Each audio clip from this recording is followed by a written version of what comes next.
Welcome to a development stream. Today we're going to be working on a project I was talking about on the Discord, and just tested YouTube video coming out soon. But I just tested this new PCB. I might be able to show it off if our camera's working here. Let's see if we can get the camera to work. Maybe I got to plug it in. Maybe I can do this. Does this work? Nope. Does this work? Yeah. Okay, cool. So this is the board. This is an LED. Oh, yeah. All right. Good job, camera. This is an LED matrix with a Pico W. So very, very simple board. But what's cool about this is it works. I got the programmable I/O to be able to program this whole matrix. And so we are just going to scale this up today. And really put everything to the limit. We need to add 371 LEDs. I would add 365, but I did some quick head math, and I don't think it'll work. So if you're trying to display the GitHub contribution graph, let's take a look at it. So again, like what we're doing is we're trying to make a physical version of this GitHub contribution graph, like a kind of like a desk item that you can put on your desk. So the first thing you would think is maybe I can do this with 365 LEDs, right? One for each day. But it's actually not that simple. See how there's only one block in this end here? This has a variable amount, right? If I click on a year, you'll actually see it changes for every year. So this year does not have a block here, and then it doesn't have some blocks here, and that's because the number of days in the year changes. So here it has 1 again, and then 2022 probably has a different number. I don't know if there's a pattern here or something. Yeah, so so this one is totally full, and then this one only has 1. So there's probably some kind of pattern there. Maybe there's something clever I could do, but I think for the most part, you just want to have one for every week. So the number of columns here is 1 for each week of the year. So I think there's 52 weeks in a year, and then it might be plus 1 because we need that extra. So 365 divided by 7, right? That's 52. Yeah, 52. So we basically need to display 53 weeks. As long as we display 53 weeks, we'll always have enough. And that's it. Not too complicated, but that means we need to have 53 times 7 LEDs, so 371 LEDs if we want to recreate this graph. And then we'll just turn off like these ones. Okay, so it sounds pretty good. I have some other concerns. So if we look at this board again, one of the things I'm worried about is it kind of like when I was programming this, I did it really hackily. I used ChatGPT to program most of it. And this whole matrix is controlled by 1 pin. So that's 15 LEDs controlled by 1 pin. I'm a little worried as you scale this up. Something that happened is when I was programming it really fast, it would fail to program some LEDs. So I actually I had made this little animation to test that I was able to program them very, very well and consistently. And if there was any bug in the animation, I knew I was programming it wrong. I have a lot of faith in it, but I'm still worried as you scale it up, maybe power issues could make it so that it doesn't pass along or something like that. So we're going to be kind of careful with how we set it up. We're not going to connect them all together. We're going to connect, we're going to use like multiple pins and yeah, basically not connect them all together. It would be a lot easier from a software perspective to connect them all together, but I think I might do like every Monday and then every Tuesday or something like that and use 7 pins. That could also be a problem. So yeah, it's a little tricky. I'm not 100% sure what to do. But yeah, maybe we order a board with them all connected together just because it's easier. I'm also really worried about the power usage. So because all the LEDs change color at the same time, it's possible that it'll cause a power surge, which will cause some to not work or something like that. So to mitigate against that, we could turn them on slowly. That's a software fix. Or we could do something more clever, like we could put capacitors all over it. So this is the OG circuit. You can basically see, if you hover over these traces, this LED connects its digital output DO to the digital input of the next one. So they're all strung together. And then you have basically one pin. That's actually ground. But yeah, this data pin, this one pin controls this entire matrix.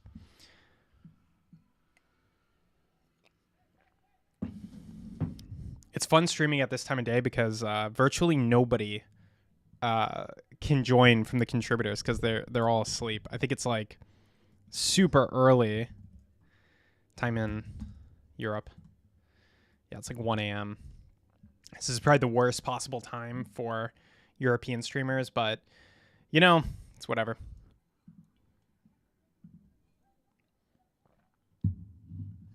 I accidentally unstarred this. Oh, it's kind of unclear copy there. I unstart it and cannot restart it.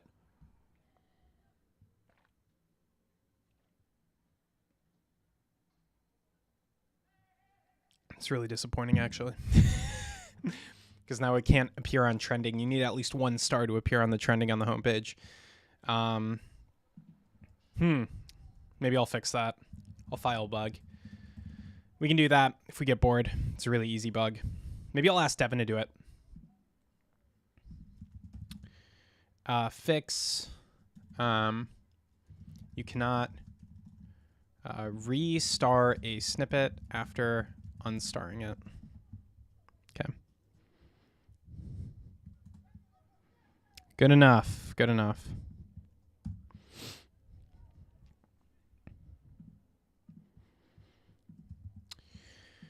All right. So with that, let's get started. I think I already cloned this snippet somewhere. Also, I made some quick enhancements to snippets because I was just playing around with it and got annoyed. Improve search component. Yeah. Let's merge this. Look how nice this search component looks now. So let's merge this guy in. Any companies using TS circuit? Not any in my Discord. I've talked to a couple companies that were thinking about using TS circuit, but yeah, I don't know of anybody who's launched a product yet with it, which is kind of fair because it's only a little bit stable. Or I should say, it was only a little bit stable. It recently has stabilized tremendously. Recently, it's been like something that I'm like, hell yeah, when I use it. But it wasn't like that for a while, so. Man, I did create a board kind of recently. Let's see. I cloned, contribution board. Okay. This is the board. And then I forgot to copy our manual edits file. So our manual edits file is when you touch the PCB, that's how the manual edits file works. It edits this file for you. And that's how we have like some kind of user interaction. So let's copy that file in. Welcome, by the way. Welcome to the stream.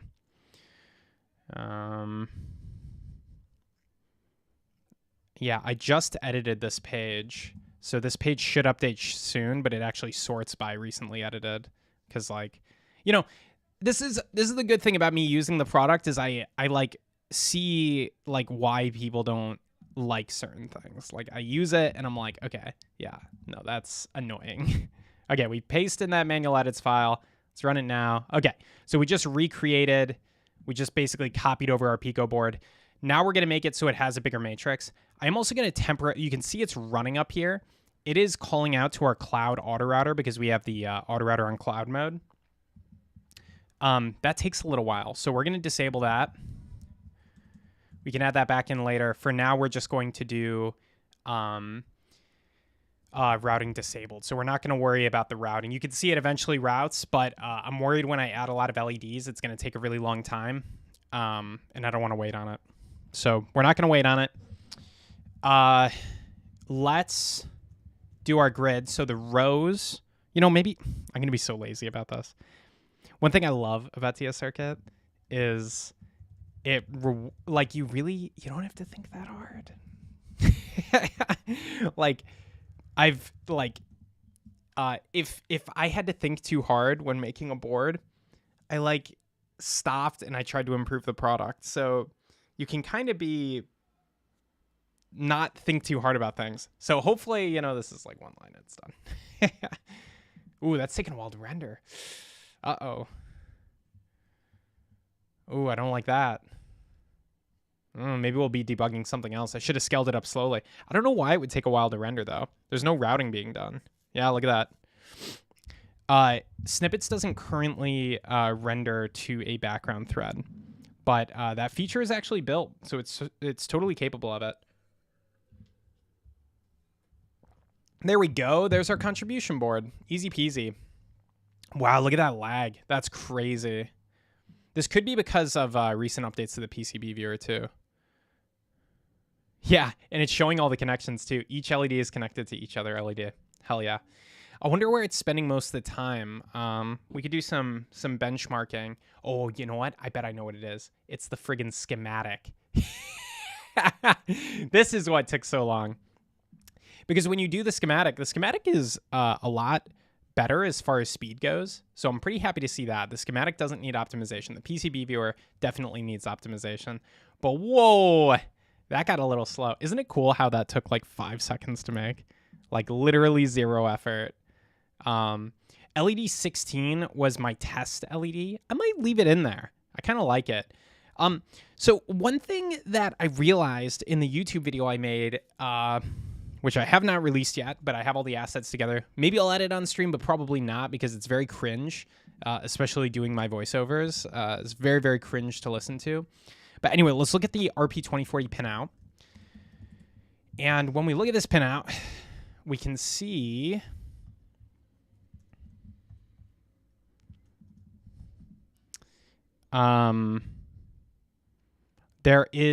somebody wrote a driver and I did not hook it up properly to use the driver. So there's this SPI0 transmit on GP3. So this is the pin I should have used, but I used some other random pin, and so I had to use programmable IO to get this to work. That worked fantastically. Programmable IO is freaking awesome on the RP2040. It allows you to run assembly programs basically on a pin. It's fucking amazing. Like huge, like, I don't know. I was so delighted by that feature. Like I wired this up wrong and I was able to fix it just in software. Amazing. But anyway, I don't want to use it. I want to wire it up properly. So I'm going to try to use this SPI0 S-Clock.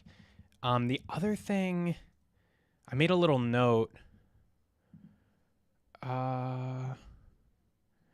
Yeah, I made a little note that I want to use this module to display your username. So for me, it would say Sevi Ibar. So whatever your GitHub username is. We can also use it to say things like, oh, you're not connected to Wi-Fi or something like that. But this is a little hardware display. See if we can find a YouTube video on it.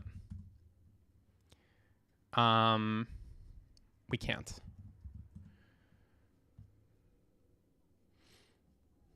Yeah. I don't know. Maybe in images we'll be able to find something. Yeah, there we go. So you can talk to this guy over I2C and have it display things. And look how crisp that text is. So it's super cool. JLC, I believe, can place this for me.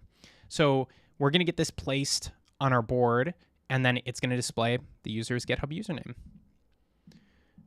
It is disappointing that rendering was a little bit slow. I'm a little worried about that. I don't want to crash my browser every time I freeze. So might have to look into that. Look how crazy this is. DI, where does this go? Oh, that goes all the way to ground here, I guess.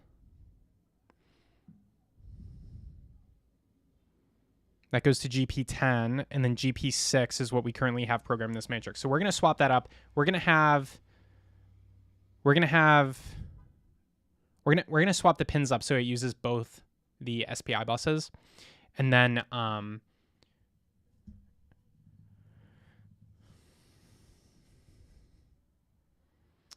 going to use uh, I2C to program our display, which we need to import as a new module.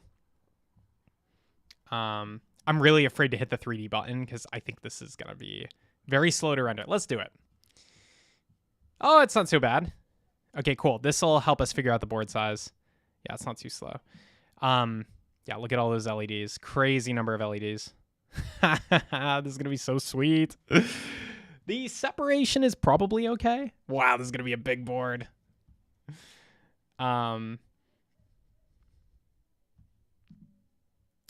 Okay. So how big does this board need to be? So to figure out how big the board needs to be, I can go over here. I can hit D on my keyboard. Oh. Unless it's broken. Come on. Oh, this view is really lagging. Come on, buddy. Come on, buddy. Oh, you're supposed to be able to measure with the D key. But this view might be too broken. Oh, come on. It doesn't get better when you zoom in. Yeah, we might have to optimize the PCB viewer. It's going to take forever. Okay, we got it out. So now I'm going to zoom out as best I can. Yeah, that's pretty slow. It's funny, this part, because I know how all this stuff renders, this part is good. Because this uses a like ref render thing. So this part is awesome. All right, anyway, it looks like our board's going to need to whoa, is that real? 450 millimeters? That's like 1.5 feet. That's pretty big. Hold on.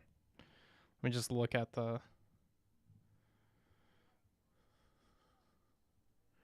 maybe I should make it a little bit narrower.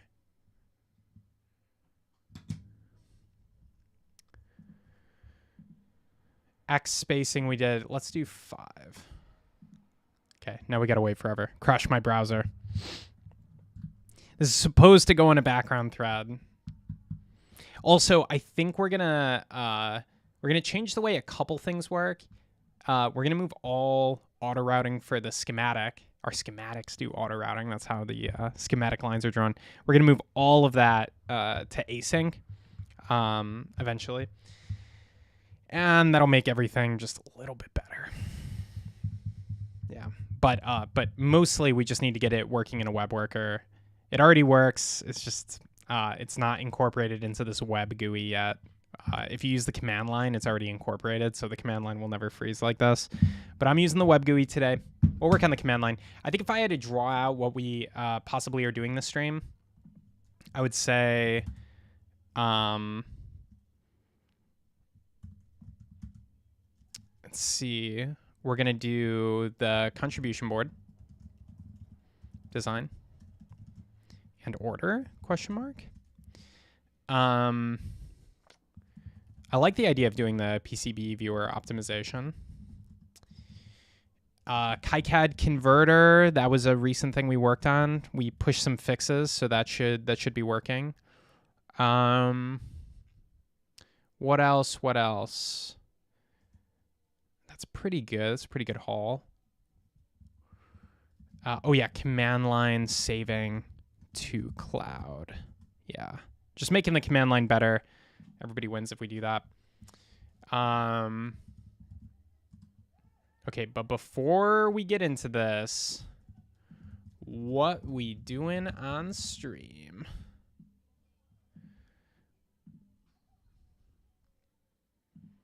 I'm curious about this web embedded feature. Empty web embedded. Okay, I have an idea. I'm going to try something crazy. Hold on.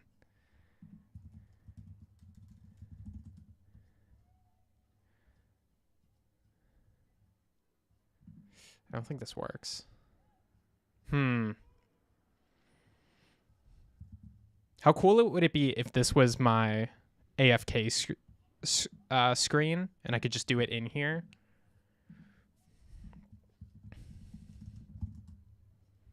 I could probably make that in like 5 seconds. All right, we're going to go on a tangent.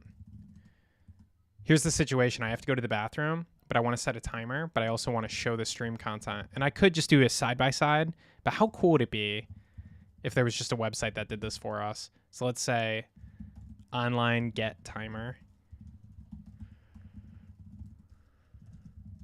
How fast can we build a web app here? We're going to try to build a web app to do this timer for us and then embed it inside of here. Because I think you can just put any URL here. So if I do https tscircuit.com, embedding this URL is not allowed. Request the URL white. Oh, they only do whitelisted URLs. Okay. Well, maybe it's useless. All right. Now I'm going to do the lazy approach. Whoops. Left half. What we doing on stream? Timer. All right. It's probably not going to take me 5 minutes to go to the bathroom, but we're going to set it here. Bathroom break. Okay. BRB.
Wow, did not make it very well on time.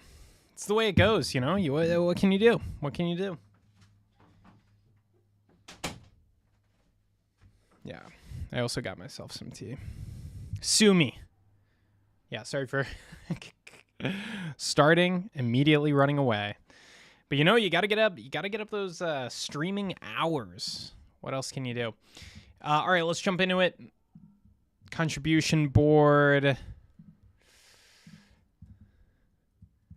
Yeah, what do we got here? Anything useful? We got the OLED display. We need to import this guy. It looks like I crashed this browser tab. I don't even know if it saved my changes. It's unfortunate. Okay. Well, we know it works. It worked once. Let's exit. Yeah. Oh, very sad. Very sad. What are we to do? I remember all the changes I made, so it's not that big of a deal. We did 5 for X spacing. We disabled routing. Can I do schematic? I can't disable schematic routing, which I think is probably taking up a lot of time. Yeah, we probably need to get the profiling in here. I have been meaning to do that. Ah, that sucks, though. I just kind of want to order this board.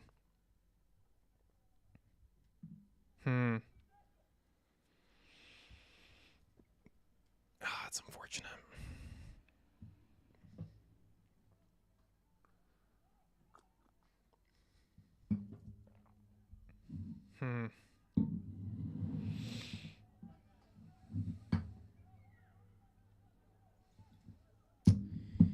What's a man to do?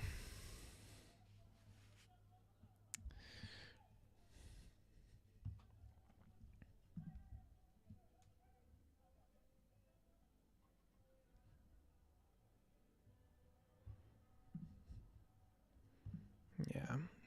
Renders quick when it's only one. We're going to remove everything with LED 16, our backup LED. I'm going to YOLO it. Screw the backups.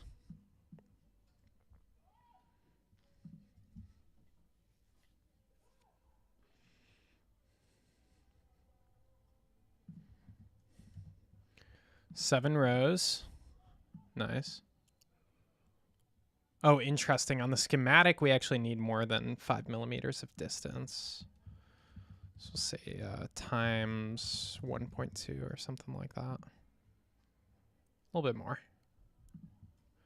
Trying to think. Times 8/5. That's the right, based on the numbers from before. Okay. Yeah, all right. And then what we're going to do is move these down. I'm just going to prepare to render this out, but it's clearly not able to process it. The PCB viewer is really slow. So we'll do a smaller version. Let's do 10 weeks, which should be slow, but it won't, but not catastrophically slow. Everything is a little laggy, but it's not too bad. And then we'll just center this out.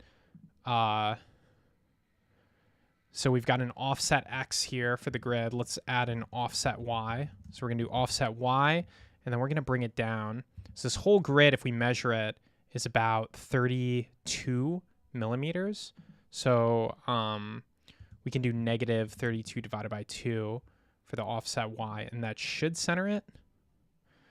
Okay. But we actually want it a little lower than this. Let's see. So this distance, we'll give it a little bit of margin, but basically 10 millimeters of distance there. So let's do 6. And then we're going to put the screen up here, maybe right here. We could also do the screen. I'm trying to think. Do we want the screen kind of in the middle, or do we want the screen on the bottom, kind of like a signature? The screen is going to have the user's username. I don't know why, but I feel like it would be okay right there. I don't know why. Also, if this is a desk item, I feel like it can't stick out the bottom. I feel like it has to stick out Or maybe we'll do a 90-degree cable. Yeah, okay. I'll put in an enclosure, do a 90-degree cable, and then the bottom makes sense. Yo, Arn, what up? I think we did a lot of the KiCad converter. It's on my stream list to KiCadConverter.tscircuit.com. Oop, KiCadComponent.tscircuit.com. I think we're waiting on a couple. Yeah, it's basically there. Let's do a quick test. There's an update I pushed this morning because it was basically it was working, but it was like producing code that TS Circuit didn't accept that I thought it should probably accept. So we can test it. Let me find the original issue because that has some links, and let's do a quick test.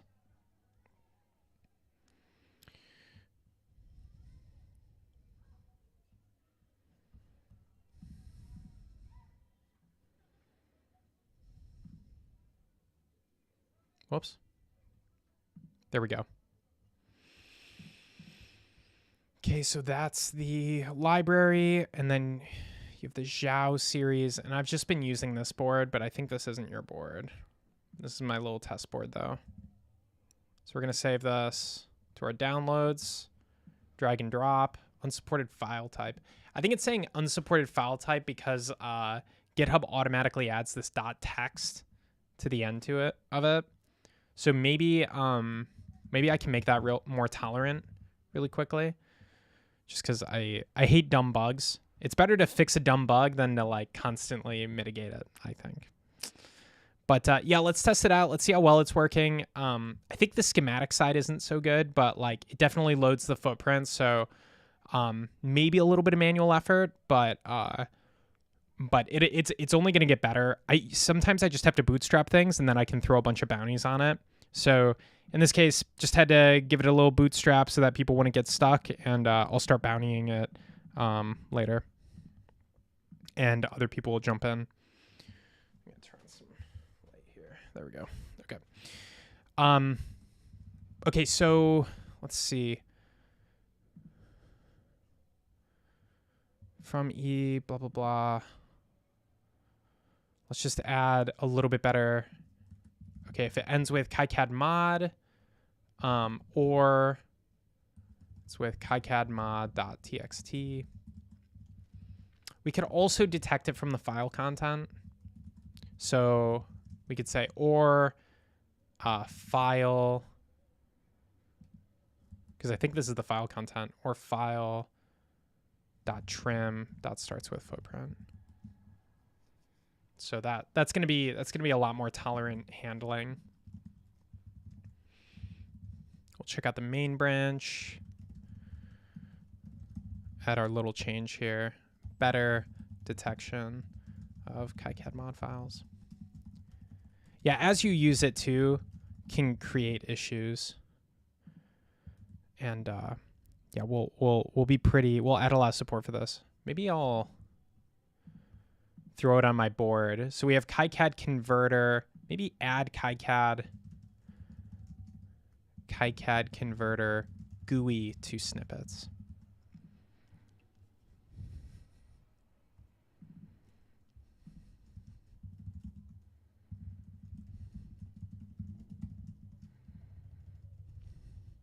Just to make it a little easier to find. All right. So we'll see how much of this we can get done on stream.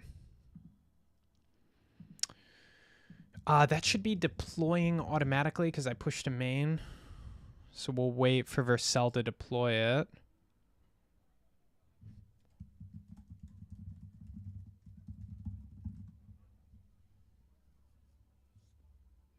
I need to rename this KiCad converter thing. Because I'm getting them mixed up. There's two KiCad converters now. There's a KiCad mod / component converter, and then there's a KiCad project converter. Probably should have merged them, but you know, hindsight is 20/20, as they say. Okay, we're still waiting on that Vercel deploy, then we'll test that out. Until then, let's see if we can load in our display. So I'm going to go to, let's expand this guy out. Let's do new, import part, JLC, and then we're going to go over here, copy out this guy, see if we can load in this LCD display, or OLED display, actually. Unknown text shape, unknown shape type text. Okay.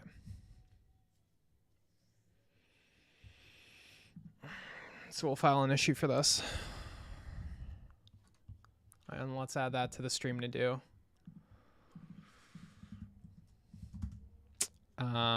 Fix issue loading JLC PCB OLED screens.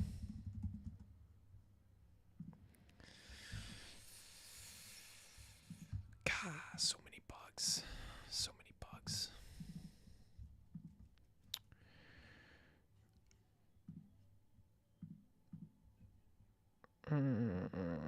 Oops. Trying to fix my stream stuff. Okay, cool. All right, this guy updated. Let's see if first cell is gonna load this. Nope, still waiting. Why is it taking so long? Oh, failure to deploy. Maybe I should have made sure I didn't have any type issues. Failed to resolve.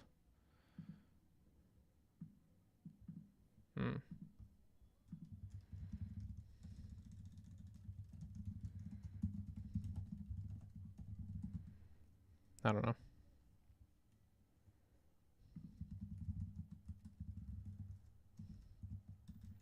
We've been messing around with dependencies a lot lately, so wouldn't surprise me if that's the issue. I'm going to deploy this locally, just so that it's a little easier to track when it's done.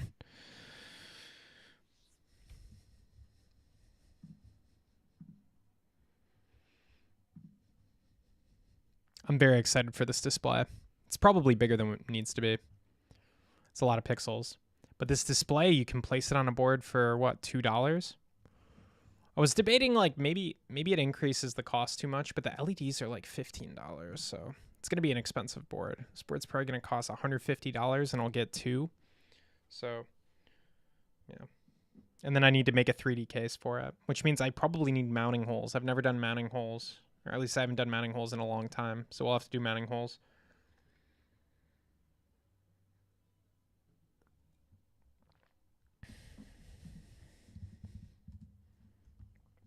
Okay. Failed again. Okay, so it says script build site failed. The math utils package changed recently. Version 7 last week.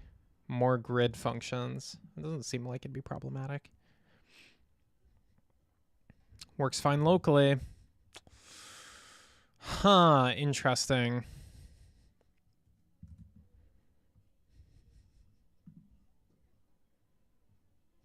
Failed to resolve entry for package. The package may have incorrect exports in its package JSON. No known conditions for dot specifier. Let's see. See if it maybe has, I don't know, weird exports.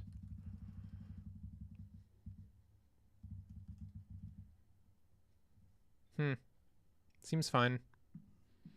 It's a little weird to, I don't know. I don't know why it's set up like this. Because these functions they don't import anything. They're all really lightweight. So there's not really a reason to separate the exports. So maybe I'll just remove this. You can always just import the whole thing. It's not a big enough package where you have to worry about stuff like that. I tried to create a prototype of my project on a prototype board, but it's really hard to get things in the position in the enclosure how I want them. Yeah, I'm totally done with proto boards. And the reason is they don't build capital. You can't transfer them among people. One of my biggest problems with EDA in general, electronic design, is the transferability. So if I have a team member and I want them to expand on my board, a lot of times with most EDA tools today, it would be more productive for them to just start from scratch. Like, and that goes for almost any level of complexity, because to understand it, to be able to modify it or change it in any significant way, It's just too difficult. People can call me out on that and be like, oh man, you're totally wrong. There's boards that are so complex that we have to do it, but I don't think so. I think like most people, they have their preferred modules, stuff that they trust that it works, and so they don't vary it. They're like, if they step into a new project, they don't want to use the old stuff. So, and proto board is worse, is kind of what I'm saying. If you do something on a proto board, which for other people is, proto board is kind of like a copper board with a bunch of holes. You do something on this, even if you're extremely clean, the biggest takeaway that somebody can get is, oh, you connected these components together and it worked. So they're really just going to take your BOM, your bill of materials, and say, oh, okay, that was really helpful because you're a bill of materials. Oops. Sorry, switching projects here, getting confused. Math utils, we're removing all those exports, those pesky exports. We don't know what they were doing. We're going to rebuild. Our dist directory has a lot of weird stuff in it. TSUp node, source, blah, blah, blah. Okay, so we're going to switch to source.index.ts. That'll make it only build this file. It's just going to be simpler.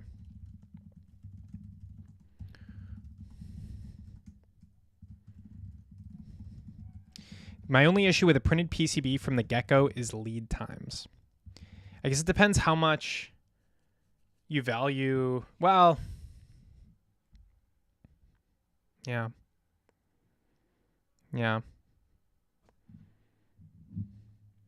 Yeah, it's tricky. If you're in a fast-paced setting, it's really hard. 7 to 10 days? That's not true. Just the PCB? That's too long. I got a fully assembled board. This board I just ordered, the LED matrix board, fully assembled. I didn't put a thing on this. I never brought it to a lab, never put it in an oven.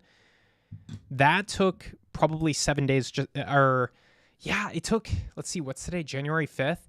It took about 10 days to get to me fully assembled.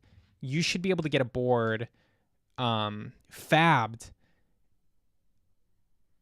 in, 7 days worst case. 7 days worst case, but best case, 5 days. Not that far off. But 3-day shipping. It's a country-to-country thing. Oh, you're not in the U.S. Okay. Where are you, may I ask? If it's somewhere you're not allowed to be, don't say. Sick of people telling me, like, I'm in the middle of fucking Iran. Hey. And I'm like, stop. I don't want to know.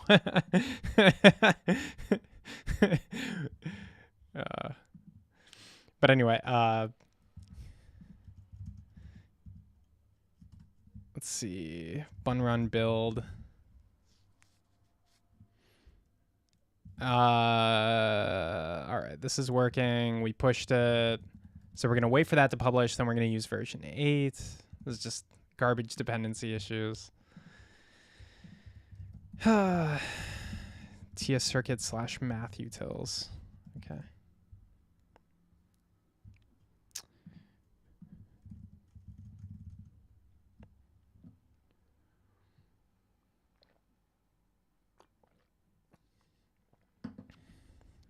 All right, I'm gonna grab. I'm drinking very cold tea. I'm gonna grab some hot water. BRB.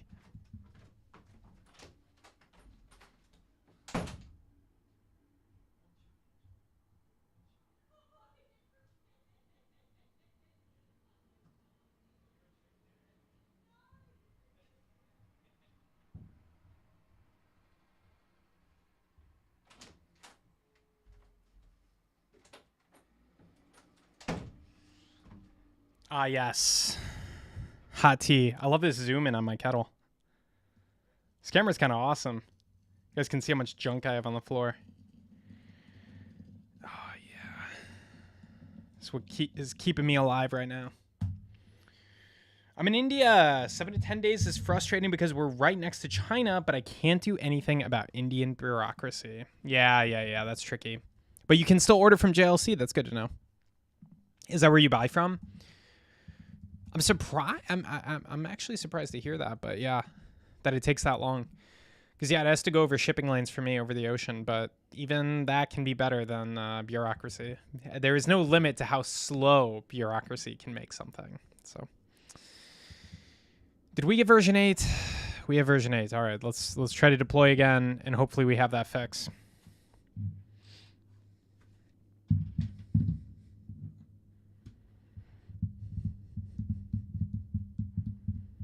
I was blown away how freaking bright these LEDs were. They were blasting my eyeballs out. That's the thing I don't like about LEDs.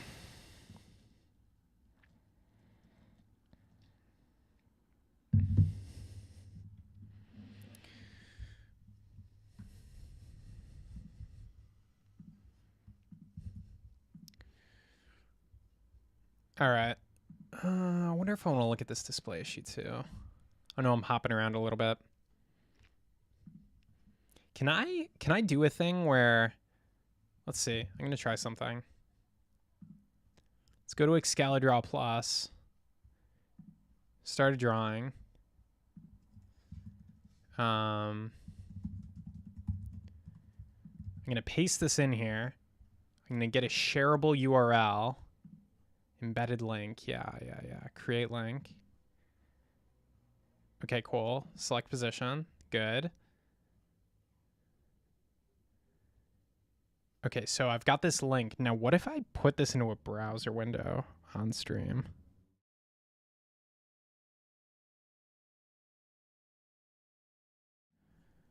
Sorry, I pressed the wrong button. There are a few vendors. The most prominent one just outsources to JLC. That way they don't have to deal with import customs yourself, but it's very slow. Others that fabricate here don't get as many orders, so they wait for a bunch of orders before they start working on yours. But it doesn't take that many orders to panelize. But I mean, I get it. I get it. You can save costs the longer you wait because you can panelize better. So it makes sense. Okay, let's see if this works. I put in a link to Excalidraw. I don't know if it's going to work, though. I don't think it worked. This window looks empty. I'm kind of surprised, though. It'd be kind of cool if it worked. Yeah. Well. What can you do? Should I give up? I feel like that should work. It'd be cool if I could just show... Oh, wow, it's empty. All right, Excalidraw.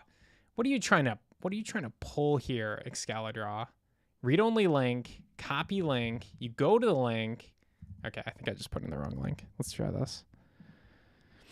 Yeah. Okay, cool. Now we can have this perma up. Although it's kind of like garbage sizing. Let's see.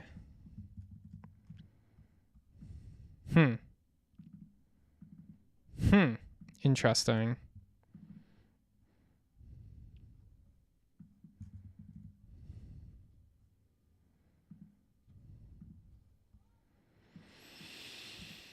Oh, how long am I going to mess with this? I'll mess with it for 5 more seconds here. We could do a crop.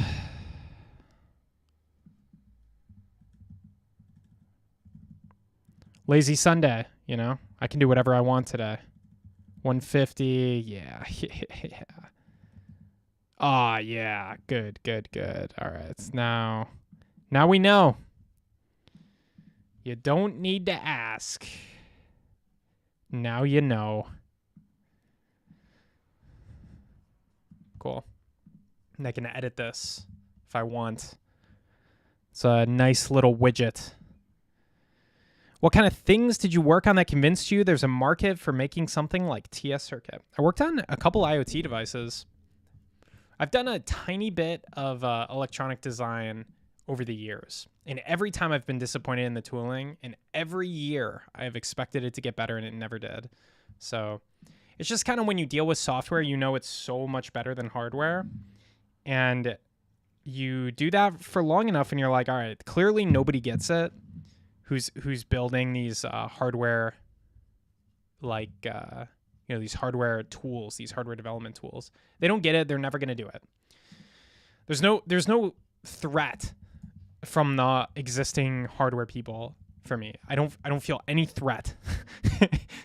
They will never adapt. They have had a long time and a lot of opportunity to. Even if I show them how to do it, they will deny that that is the way to do it. And I spoke at PCB West, which is the largest PCB conference. I was a panelist. I guess I wasn't speaking. I was a panelist. And the sentiment at the entire conference was just not receptive to this kind of stuff. And it's also because they've been lied to. People have been saying, "Oh, AI is going to do stuff" for a long time, and it never has. So, yeah. What is this thing called? You see, easy EDA converter. Okay, easy EDA converter. We're gonna try to fix this this thing. Oh, sorry, I'm getting confused here. Okay, so KiCad converter still failing to deploy. Man, I'm losing my mind on this one. This is so trivial.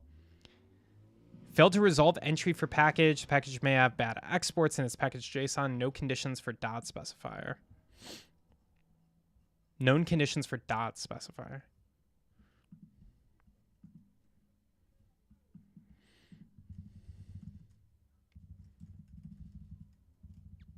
This is the real skill set. I should add. I probably will. I'll add this to my interviews. I'll be like, resolve this dependency issue, because so many people waste so much time. They're like, "What did you do today?" And they're like, "Nothing," because I was working on dependency issues. It's like a real problem. What are you talking about, dude? This is easy to resolve. I wonder if Vercel is having a little brain fart here. Let's do npm ls ts circuit math utils. So this will tell us if anything else is requiring an old version. There are some old versions in here.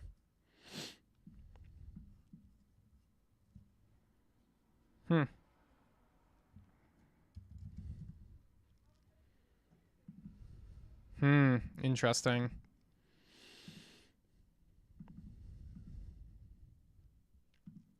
I wonder why this would be a problem now. Could be an issue with Vite. I was talking to my dad, runs a motor research and development company, about the state of electronics tooling today, and he mentioned one of the problems he frequently encounters is the different companies he outsources use different EDA tools and straight up refuse to figure out how to make a KiCad file work in Eagle and so on. Yep. The transferability super low. Even if they could convert the file, like they wouldn't. There is no system for collaborating on it. The state of things is not good. I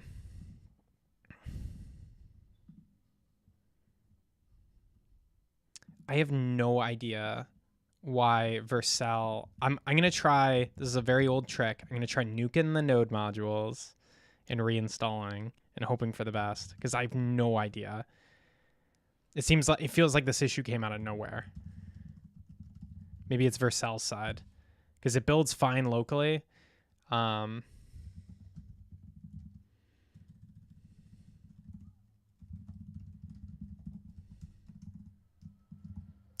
can't replicate this locally.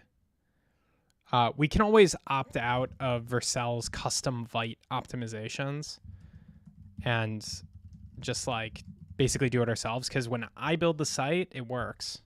We'll do another try just to validate here. Oh, hey, look at that. Roll up failed. Oh, interesting.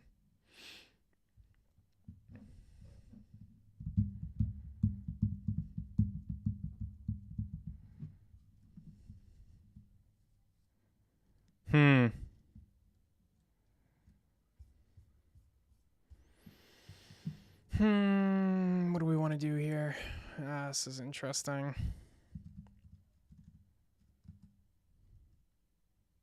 That sucks. We can't deploy because of some random ass dependency issue. Most likely. Okay,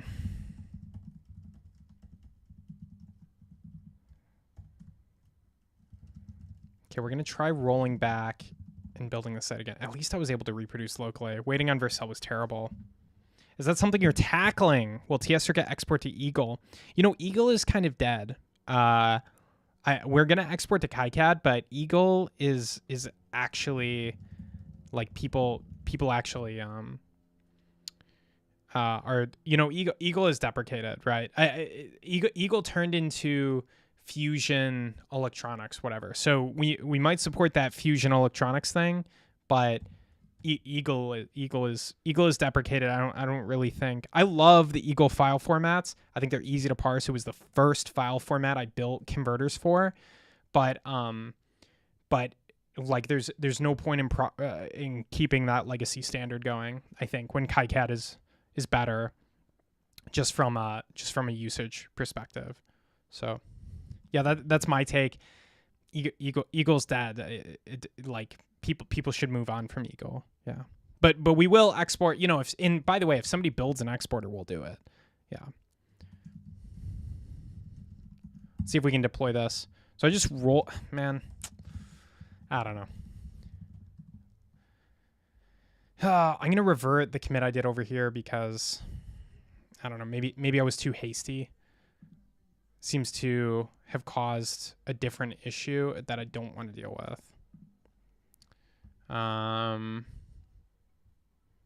And because I didn't do it in a PR, it's kind of hard to revert. I don't know if I can revert it from GitHub. I might have to do some like git log nonsense. It's not that bad. What you have to do, pull the latest, do git log, pull the commit hash, and then I think it's like you have to like reverse cherry pick. Let's see if we can get the built-in cursor AI. So revert commit with the number. Yeah, git revert. Okay, that's easy. So run that, reverts this, reverts. And then assuming this guy passes, I'm just going to revert it, call it a day. But it doesn't. This is why sometimes I'm afraid to stream. I might be debugging a dependency issue all day. The package may have the incorrect... Yeah. So we're getting the same thing again.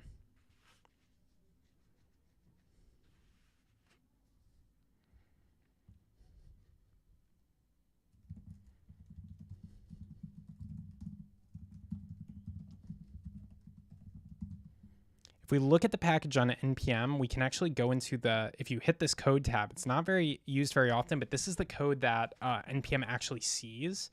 So if you go inside of here, you can look at,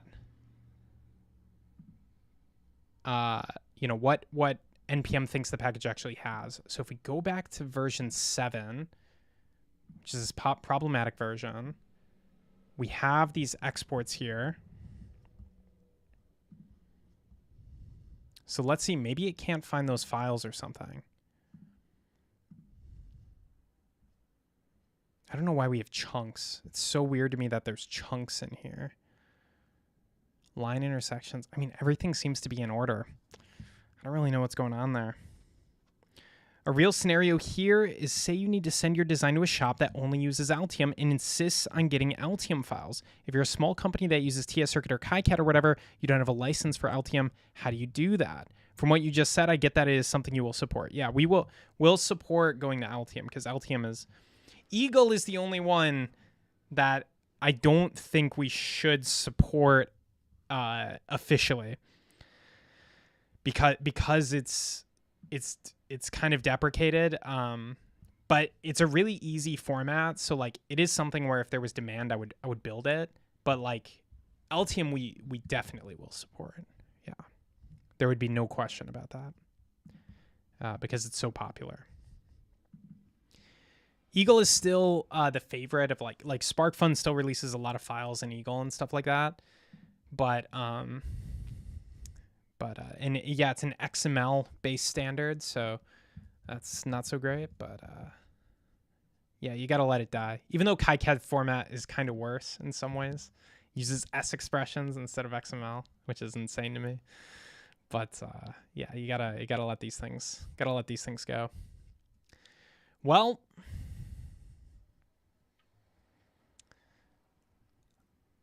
I don't know what I want to do about this dependency thing. Let me see if I can solicit any more information from this for cell bug.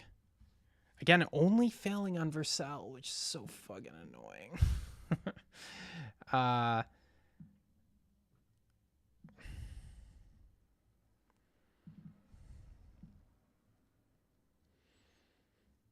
It says it's an issue with PCB viewer.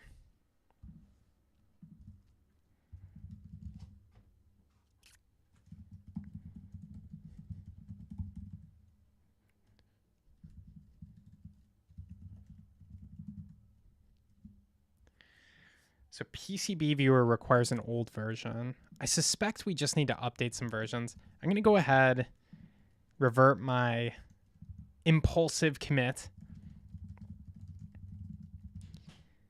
That'll publish version 9, which is the same as version 7. And then we're going to go in and do some dependency updates to get this working again. But this is so annoying. This is totally out of left field, too.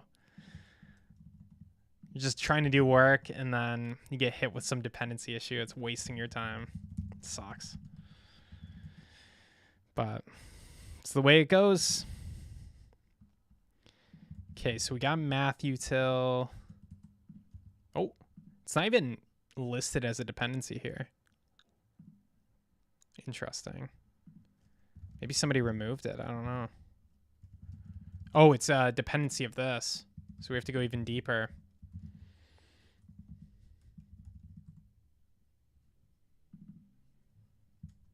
Makes no sense. This bug makes no sense.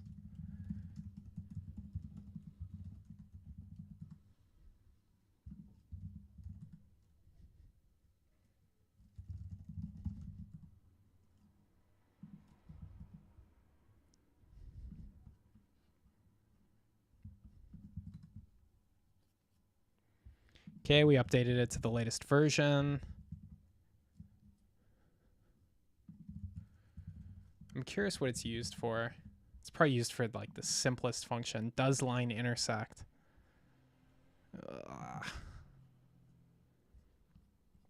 I should just make it bundled in the future.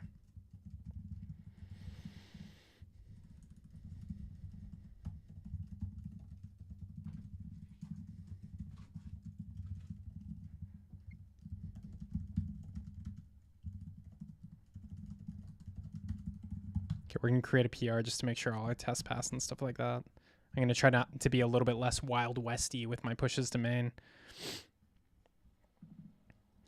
Yeah, the other thing is if you can convert to KiCad really well, you should be able to convert to Eagle and LTM automatically.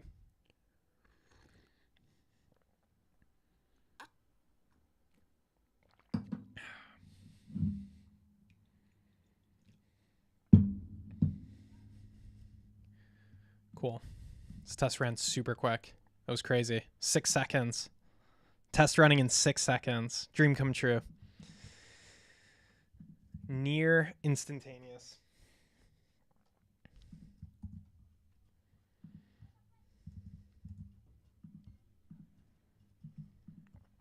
Okay, with this guy updated, I guess we'd want to update over here, circuit JSON to connectivity map.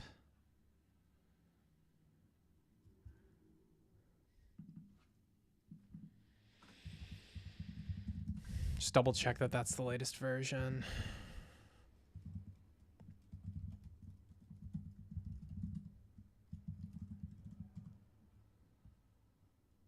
Yeah, all right.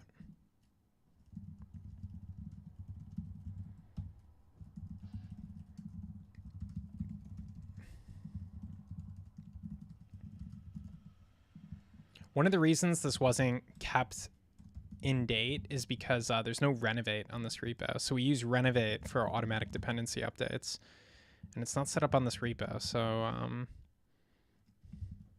yeah, let's add it to this PR. Why not? Plop, renovate.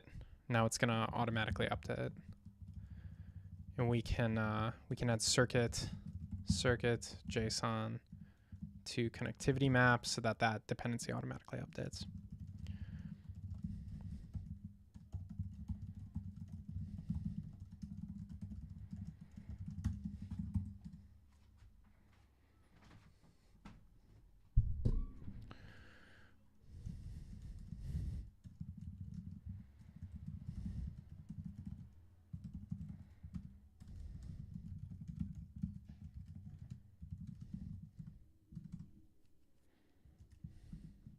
Slow and steady.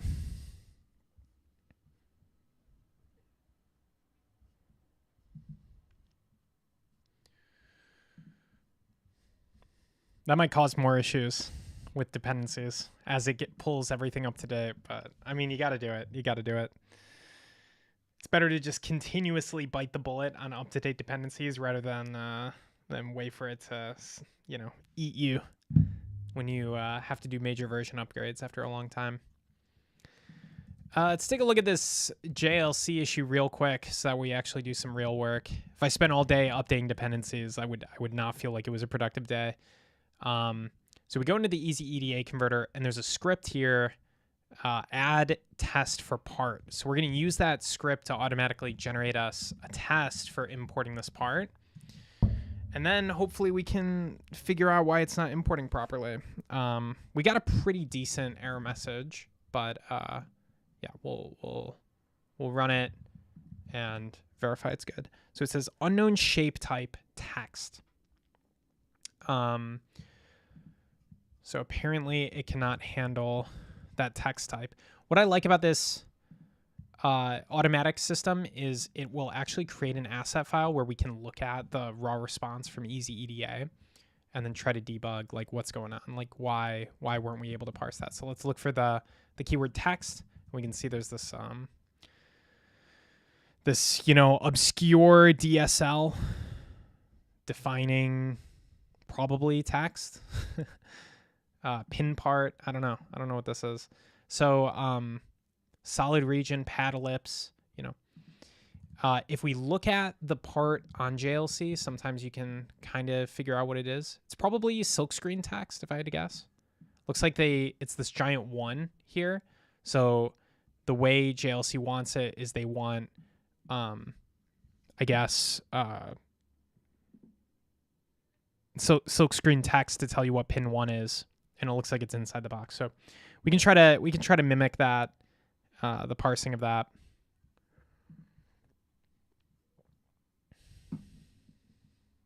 Just to keep things moving, I'm gonna jump back to this PR and merge it if it's passing. Oh, merge conflicts. Come now. Come now.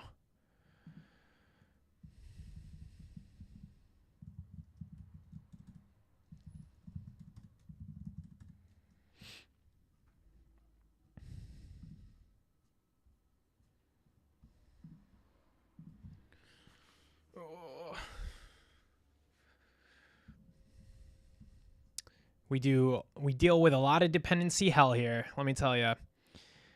Okay, let's get this 1 loaded in, this very important 1 that's breaking everything.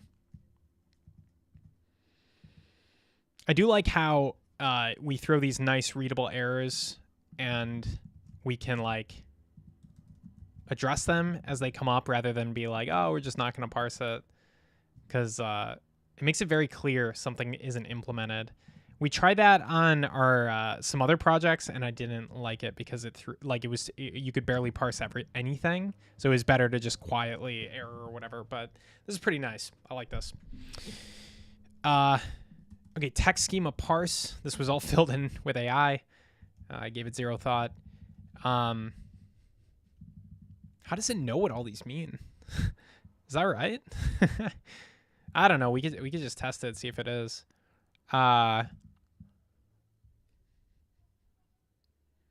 I kind of feel like it's probably wrong though. I don't have a lot of faith in this. I'm gonna add a to-do here. And then where are these schemas defined? It looks like the schemas are defined here.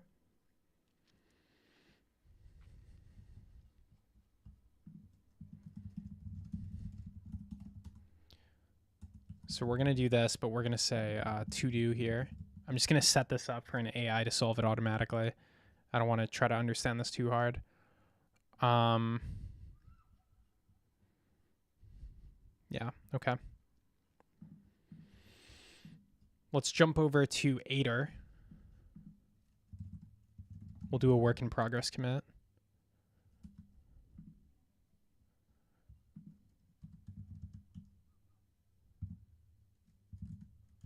Why did it stall so long when I did git add. All right.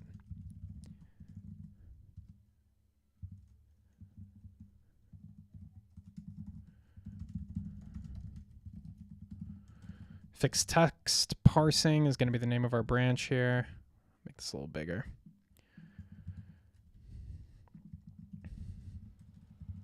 We even, maybe we're okay. Okay, let's do it. So we're going to add this file. That file is going to be edited. And then we're going to add our raw easy file. It's our raw easy file here. Just going to add both of those to context. And then we're going to ask Aider, please implement text schema and parsing. So it should study the object a little bit more. When cursor did it, I didn't know what was in context. It could have been totally random. This one, it's probably going to be a little bit more accurate. We're not going to run the button test command because we have a test specifically that we can run for this. So we'll run that test. It's saying invalid enum value.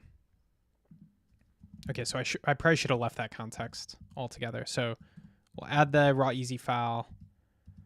We're going to add that schema file. Then we're going to do bun test this file. And this time, Aider will see the error, and then we'll just ask it to fix it.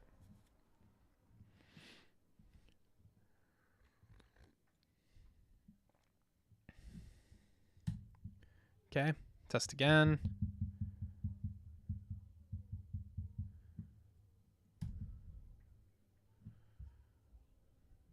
Invalid enum value. It looks like you didn't fix anything.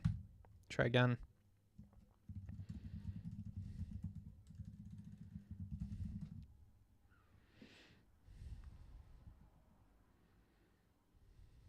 Sometimes I like to say like add debug lines if necessary, like add logging if necessary, because something tells me it's not going to get this. I don't even know what this change was. Oh, it got it. All right. Okay. All right. Wow. Let's see. So it parsed it. There's 4 plated holes in here, but one thing I don't like, it looks like it added this silkscreen text, but it didn't add it didn't create silkscreen text. Let's take a look at this text schema real quick. Does the text schema, yeah, it has text. So we should be able to create silkscreen text from it. But you know, we're parsing, so that's good. Initial parsing working. Okay. So, I don't really know what I'm doing. I think what I'm going to do is give Aider a ton of information. Like, I'll give it the entire library, which is pretty big. And then I'm going to give it the raw easy file. And then I'm going to give it the test. Our test for converting the C5248081 doesn't. You know, it's so funny when I was teaching people how to use Aider for the first time, they were typoing all over the place. They would like make a lot of typos. And I was like, you're like wasting the AI's brain cycles on fixing your typos. Like, you want good results. Give it like that kind of, that part of your input should be very high quality, right? It's already a very hard task you're giving it, and you're making it even worse with typos. Like, you can't judge the quality of an AI if you're making typos on the input. Doesn't have any silkscreen text elements for the. I just need to remind myself if silkscreen text is really a thing. Silkscreen. Yeah.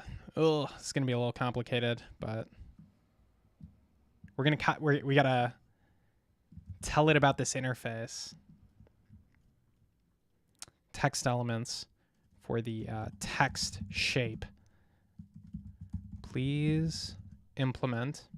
Here is some Here is the circuit JSON schema for schematic text elements.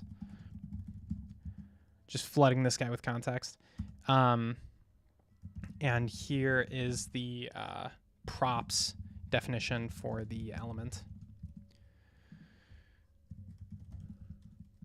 Go to the props repo. This is where all of our React props are defined. Silkscreen text somewhere.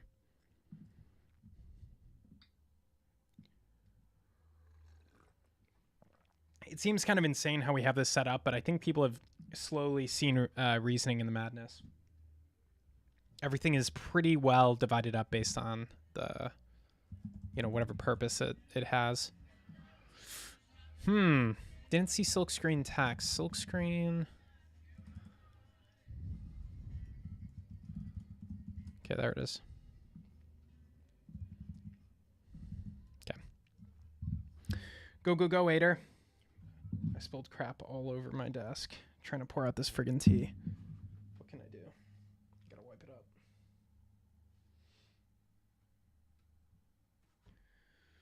I don't know.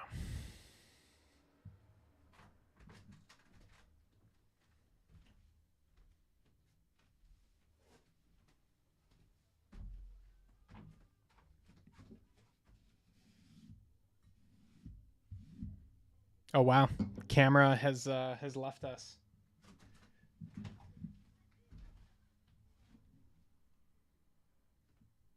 Oh.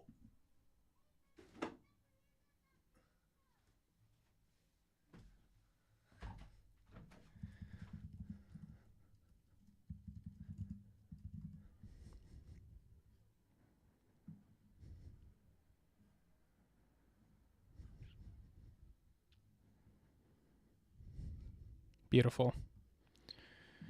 Yeah, I don't know, that tracking is a little buggy. All right, let's take a quick look at its changes here. Okay, cool. That looks good. Yeah, it looks pretty good.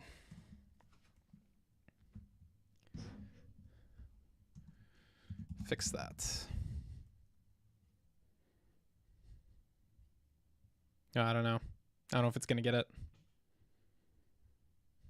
Nah, that's bad. Don't change the method signature. Add the silkscreen text element to the circuit JSON, then convert that. I don't know if it's going to be able to get this. I think it already made a mistake.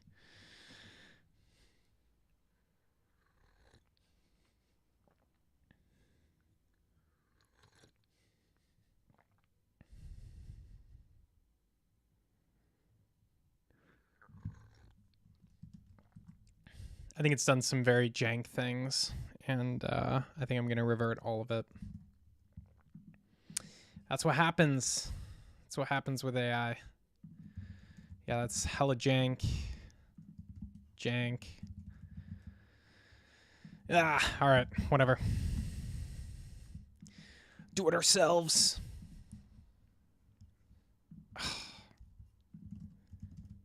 Wait, was this already here? Why is this here? I guess I accidentally already committed some of the jankness. Oh no. It's just cursor being garbage. Generate, footprint. Okay, we're in happy land. So yeah, we need to get out the silkscreen text from the circuit JSON and then turn it into elements. That's the main point of this file. Yeah. You got it. You know what you're doing.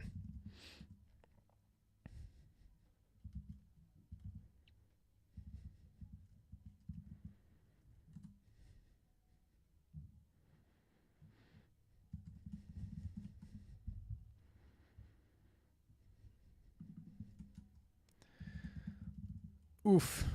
Let's just not worry about rotation for now.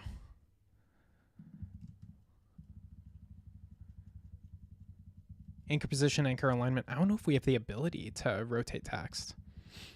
Is mirrored anchor alignment, yeah, I don't think we have the ability to rotate text. Just remove it.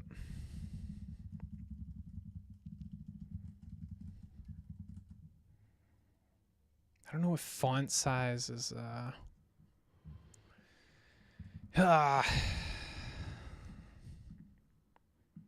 Oh, font size is a prop. Okay. That's fine. Anchor alignment. Okay. Yeah, okay. Seems good enough. Tolerable. We'll see. We're going to do a snapshot on the SVG produced by converting this footprint. So we'll see if it works out. Then we can stick this on our GitHub contribution board. But got to fix the bugs. Got to go down the rabbit holes. All right, so the looks like we're going through a couple file formats here. Better easy. We go from easy EDA raw to better easy. Better easy goes to circuit JSON. So I think that's where we need to go next. So there's going to be like text in here. Pad.shape.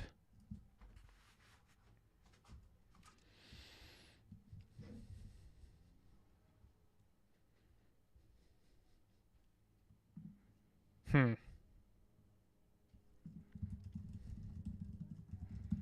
do work in progress commit. I'm going to ask AI. Add lib. When converting easy EDA. Ooh.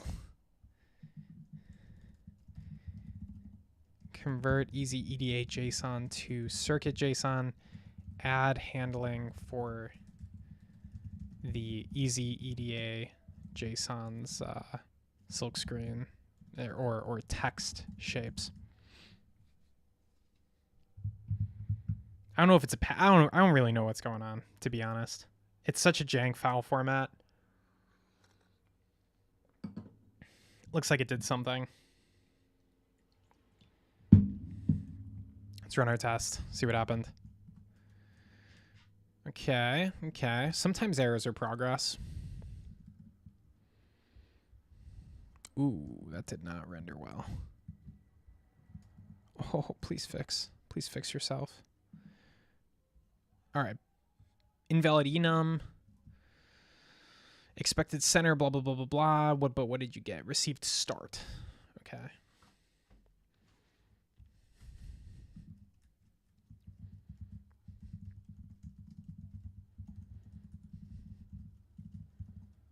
Let's say top left, bottom right. Those are weird options. I would think there would be something like middle, bottom, or middle left, right? Let's do the default. We can do bottom left. I think that's more reasonable. See if that fixes it. Okay, now we're talking.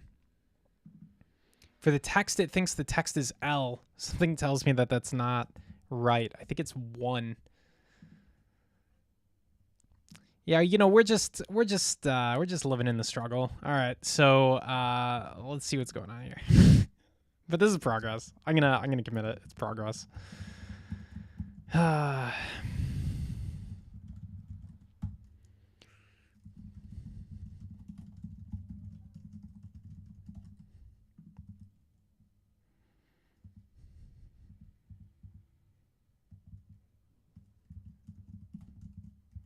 Okay, so text schema somewhere. It's parsing.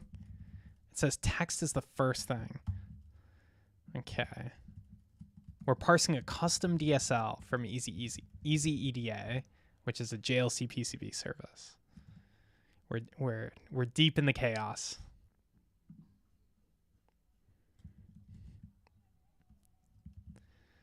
All right, what do we got? Text. Okay, so it's saying the first thing is L. L is probably means left aligned, would be my guess. I think it guessed wrong there. I think L is probably left aligned. So we're looking for 1. The text is 1. So that could be the text. Actually, we got really lucky and I don't see any other 1s. So that is probably the text. This is probably the alignment.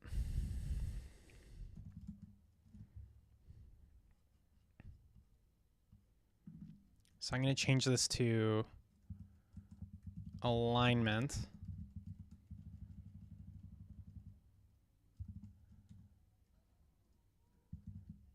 saying that I don't see start, middle, or end.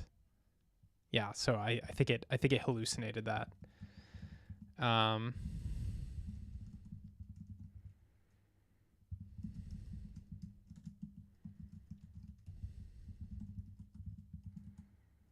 Yeah, it could be LCR. We're kind of guessing, but yeah. Oops.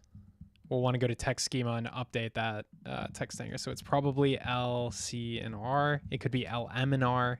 We don't really know. Yeah. Okay.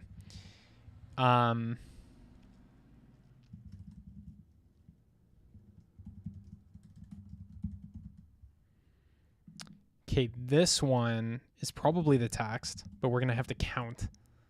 So 0, 1, or no, this is 0, 1, 2, 3, 4, 5, 6, 7, 8. 0, 1, 2, 3, 4, 5, 6, 7, 8. Okay, so this one is probably the text. Does it make sense that this would be the font size? I think so. 8. Sounds about right. No idea what unit that's in. Actually, this sounds a little more plausible. 0.8. 0.8 millimeters is a reasonable size for the text. Is it? Because this hole is probably 0.1 inches, which is how many millimeters? Just 2.54.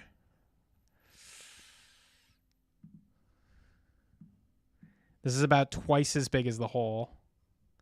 So it's probably about 8, actually. So yeah. Actually, it probably is about 8 millimeters. Okay.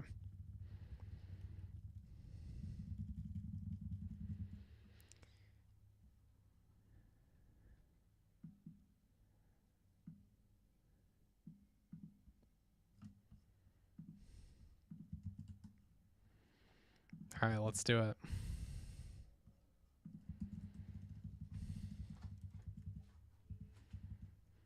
Wait a second. Font and size. Size. Okay. Let's ask Claude.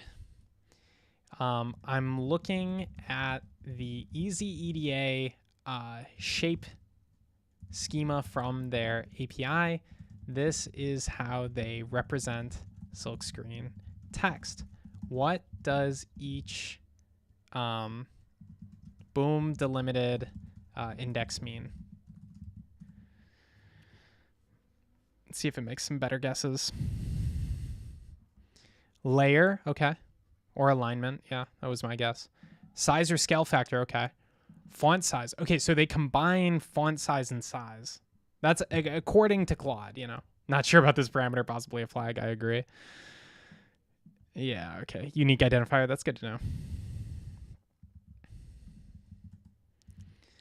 It's nuts, man. They supposedly have documentation on this, but I looked at it and I was like, I don't think so. I don't think it's very good.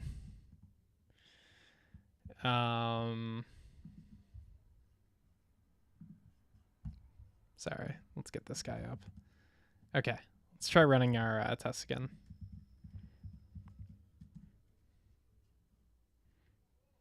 Received L, invalid enum value. Okay, cool. That's fine. That's in our convert easy EDA to JSON.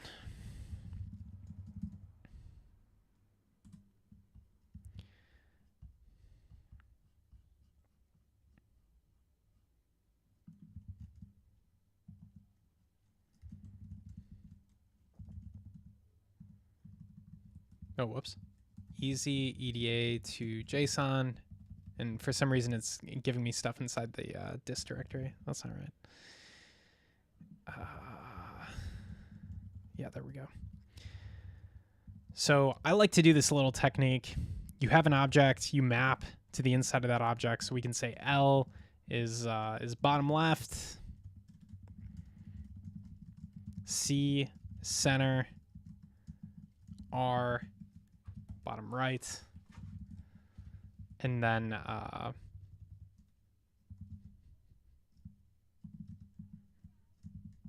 we'll put in a default there. So that should make everything work. That's a nice little technique, I think, for mapping between two things. It's very short. Probably not the most performant, but I think it's nice and readable. Okay. Oh, sorry. Let's see. What's it giving for this test output? C5248081 test.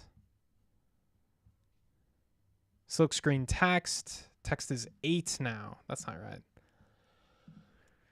I miscounted.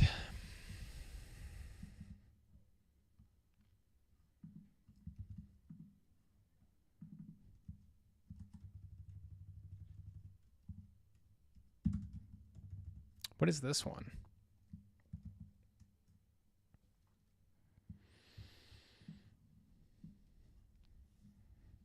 So 8. It looks like this is just empty. We don't know what that is. We don't have enough data. So we're just gonna leave it empty. JavaScript supports that.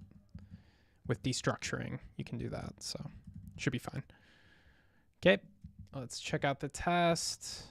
All right, text is 1. Nice. The only thing we haven't tested is that we can render this. I don't know if there's an easy way to test rendering, but we can paste this into snippets to see if it works. Just make sure that we didn't mess anything up. And then we're good to go. Then we should be able to place our OLED screen.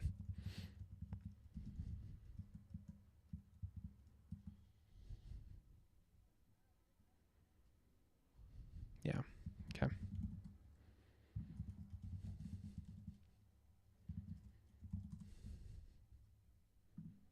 In fact, this is our OLED screen, so we can actually use this as our OLED screen. If it runs, we're good. Okay, so awesome. Looks great. That's our OLED screen. I wonder if the 3D view works. No, it errored. Oh!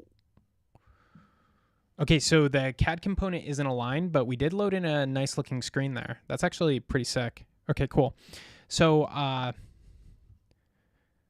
and that is actually the screen's inputs, which is so cool. It's an I2C screen, so it's very, very easy to use. And that's pretty good as far as schematics go. You know, I would put ground and VCC up here, top left, top right, but that's fine. So this is pretty good. But the silkscreen text isn't showing up. And I wonder why. Okay, so that font size was computed to be really, really small. I think it was supposed to be 8. It was supposed to be 8 times 0.8 or something like that. Okay, it looks like 1 might be more accurate. Oof, I don't know. Yeah, I'm not sure. Let's hard code it at 1, just because like I don't want to, but I don't really know what else to do. 1. To do couldn't figure out size from raw easy. Nah, you know, I should just do it. I'm gonna regret it if I don't do it, because it's gonna be harder to come back to this than to just figure it out now. So we're looking at this text. There has got to be a font size in here. I think this 8 is the font size, and then 0.8 is the actual size, because 0.8 millimeters actually makes sense. It doesn't quite match though. It doesn't quite match what Easy EDA has. Let's pull them up. Just gonna remove some tabs here. Simplify. Okay. This looks like, I don't know what this grid is either. I wonder what grid they have this on. That's probably a 0. Okay, so it's probably a 2.54. It looks like that's 2.54. It could be 0.8 of 2.54. 0.8 times 2.54. So it's saying, so it's about 2 millimeters. That checks out. Yeah, that checks out. Okay, so we're going to take the size and multiply it by their grid, which is a standard 0.1 inch grid. Size times 2.54. empirically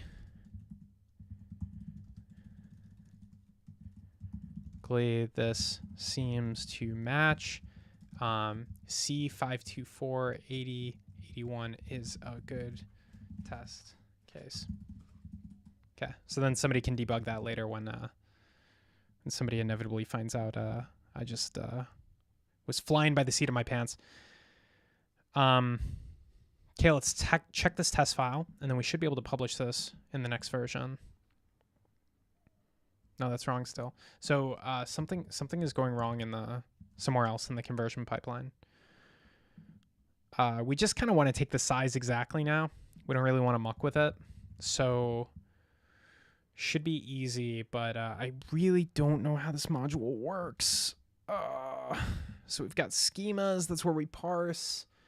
Then we convert it into circuit JSON. So this is where we determine the font size. Shape.size.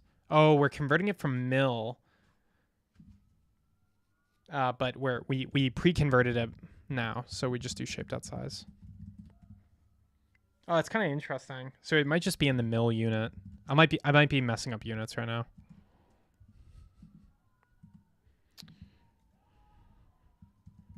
This should really be called size millimeter or something like that.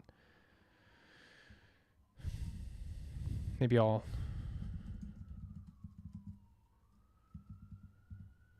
gonna help my future self. Size millimeter.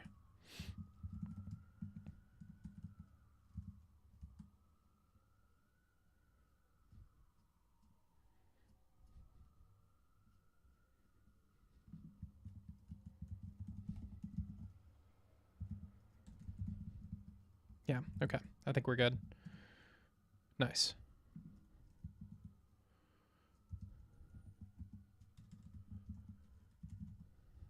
Okay.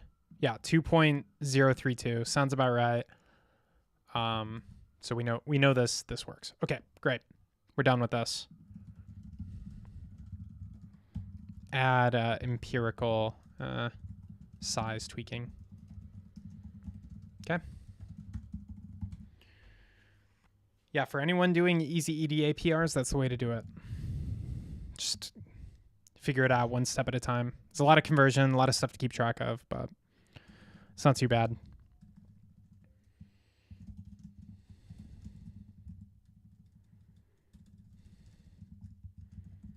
We're not fixing anything. We're actually adding support for parsing silk screen text.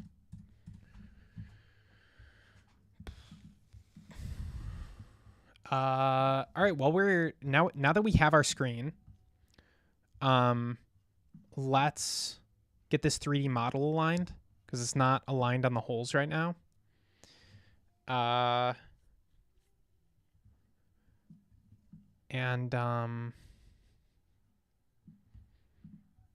Then we can put this on our contribution board.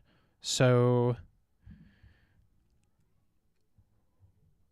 CAD model position offset. I always forget which way is X and Y. I really wanted to add an X and Y grid. Yeah, I really can't tell which way is X and Y. So let's just write 10 here and see where it goes. Okay, it got closer. So I think we need to keep pushing it. Unfortunately, 3D doesn't have a drag and drop mode, so we kind of have to do this manually. Okay, at least it's rendering quickly. Oh, it looks like it's also misaligned on the y-axis. So y will do, I'm guessing that's -1. Try to get these holes aligned. Okay, I think maybe it was off the other direction. Is that right? Are we getting closer? I think so. And I can see the 1 right here, so I know that this square hole usually squares pin 1. Yeah, okay, that's pretty well aligned. Could probably be a little bit better, but looks like maybe on the X side, it's really close. I don't think I'm gonna try to get it much better than that. That's pretty good. Good enough for comedy, as they say. So we're good.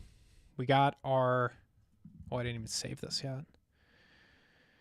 We will call this the HS whatever, blah, blah, blah. Okay. Give myself a star. Good job, me. Oh, you can't see it because of the thing here. Oh, well. Maybe I can make this a little bit transparent.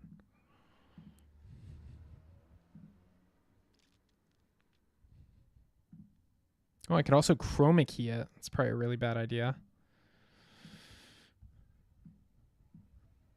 Like that. That doesn't work at all. I don't know. I give up. How do I make you transparent?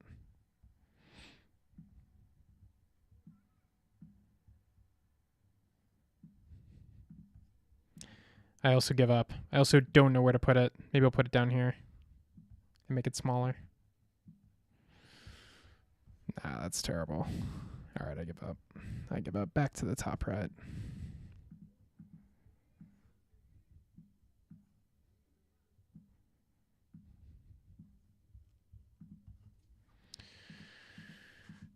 Cool.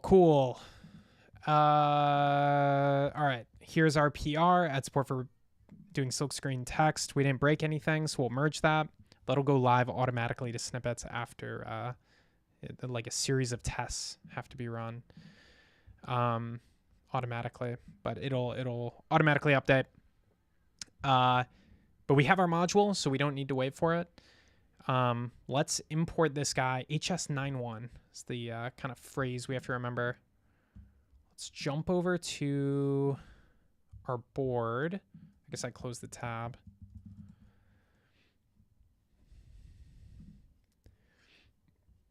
Okay, we're going to put the screen right up here.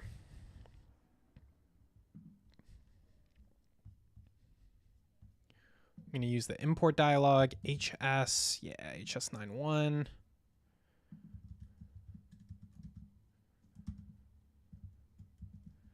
Doesn't want to load types. It's interesting. Why do you not want to load types? Sometimes this happens if it's not built properly. So like if I don't know. If I go to this debug view, it's supposed to show me, I don't know, maybe that's not the right one. Let's see. View files, dist. Yeah, there's no index file there, so it could be because of a type error. I'm not really sure why this happens. It might just be if you don't wait long enough for the page to kind of load. But our TypeScript building part is a mess. So, but let's just keep doing it until this finally, yeah, all right, it populated. Yeah, it's a mess. It's a mess, that part of the code base. But we're gonna fix it. We're gonna move compilation to the server. The server is gonna verify all the TS circuit code, and that should fix it. Okay, so now we can import this. We're gonna use the hook form so that we get better types. Come down here, say u2 equals u, hs blah, blah, blah, u2. Then we can just add u2 there. And we'll drag and drop this one into place. We're not going to worry about placing it, but I will set the ground pin to net ground.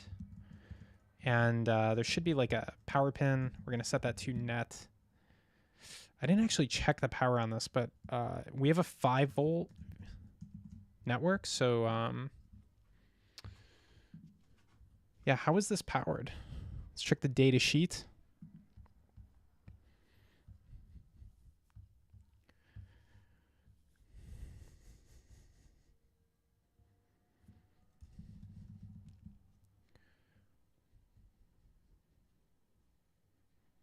Hopefully the driver isn't too hard to write for this too.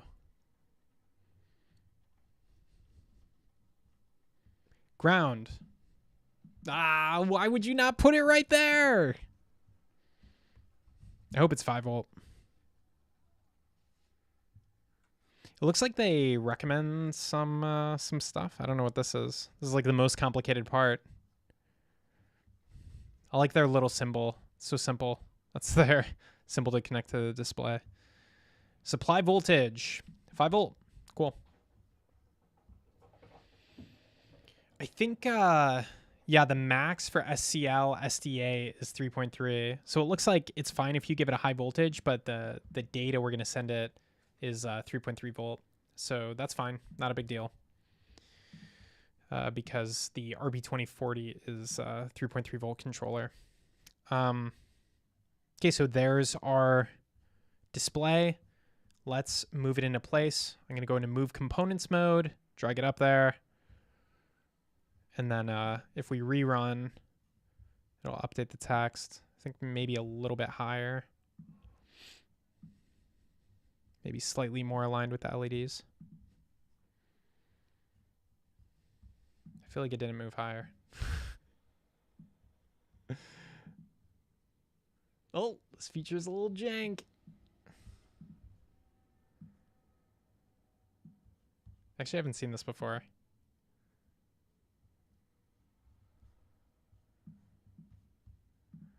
It does not like those fine movements. I think we'll have to make the board maybe slightly taller. Or I can move the LEDs down, actually. Let's move the LEDs down. Let's do -7. Maybe -7.5. They don't need that much space. Although I am kind of worried about the cabling a little bit. It'll probably be fine, though. I don't want to... Is because the PCB is so long, when you add all 365 days, I want to be pretty careful about how tall we make it. Okay. This is infuriating. Why? I don't care. Whatever. Let's look at it in 3D. Yeah, that's a little close to the LEDs. I think I wanted a little bit higher.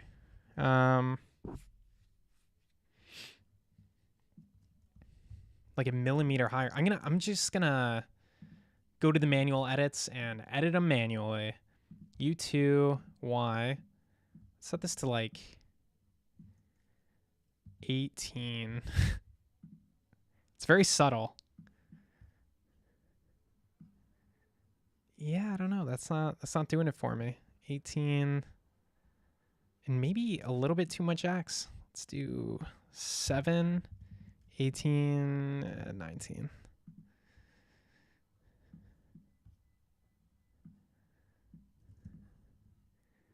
Yeah, that's about right.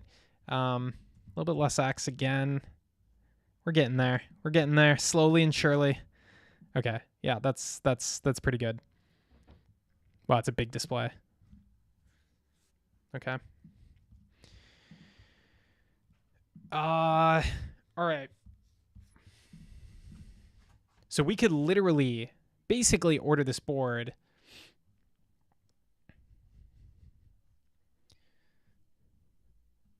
Except it kind of fails to render when we have all the LEDs on.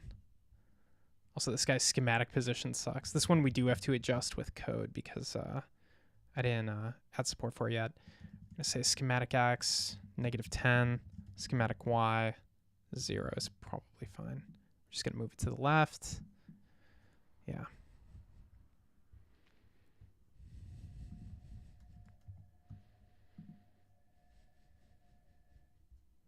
Cool.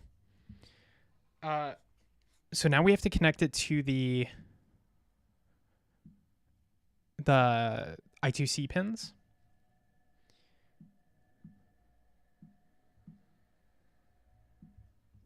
Well, I'm also noticing the schematic needs to be pushed a little bit. I feel like I did this before, but it didn't save. So whatever.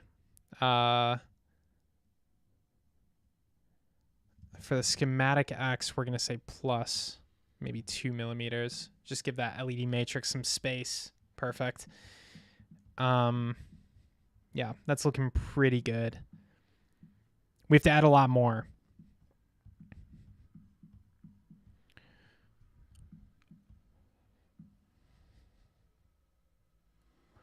So we could connect this to I2C1 instead of I2C0 because there's some overlap with SPI pins otherwise. So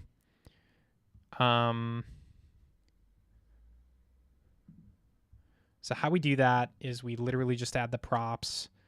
SDA is equal to then U1 dot GP26 SDA, and then we can say SCL equals U1 dot GP25 27 is SCL. Okay, so we re-render it and we can see those guys are it's flying around. It's actually not supposed to. It looks pretty messy. It looks pretty messy. We could use a net to make it look better. I think when you have two schematic boxes, it doesn't like to auto label. So that's why it's not turning into a label. Like some of the other ones turn into labels automatically. But yeah, that looks pretty messy. I'm just going to have to let it be because that is not an issue that I can... it's not that hard either. In this case, you clearly want to go with this pin as the name, I think, because this is clearly the main micro. So you just kind of count the pins. Whatever has more pins gets the net name.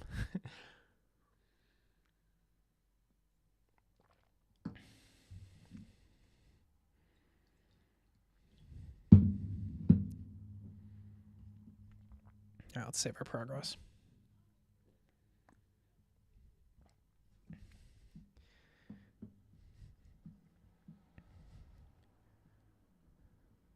So the other thing we wanted to do was change it from GP6 as the main input pin to the SPI bus, because that way we can use web drivers. We learned about this when we built the test LED matrix board, but it's also not that big of a deal because we can hack around it quite easily. It's a little weird that this one is also called I2C1 SCL. That kind of freaks me out. Why is it called that?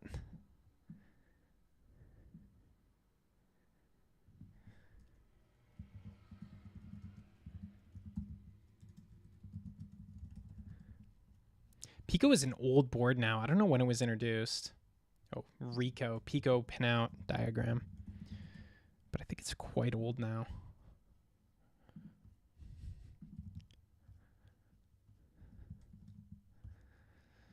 All right, so GP3, it says is I2C1 SCL or SPI0TX.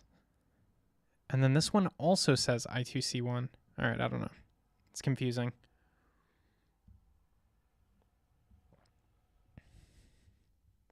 I guess SPI0TX can go on multiple pins.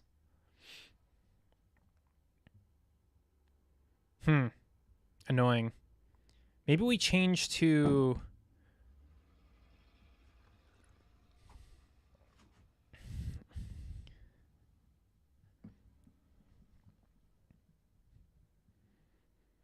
like the I2C...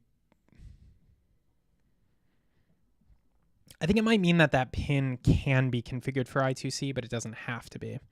That's my guess of what's going on. I'm not going to be so upset if the display doesn't work. But we could also just change to SPI1, which seems to not have a conflict. So yeah, let's do that. SPI1 TX GP11. GP11.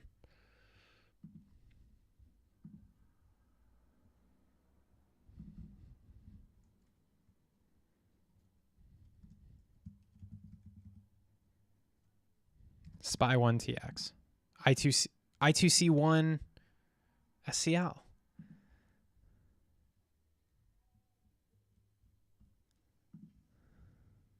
I don't know, man. I need a Pico expert in here. I don't think it matters, but it's freaking me out how these both say I2C1 SCL.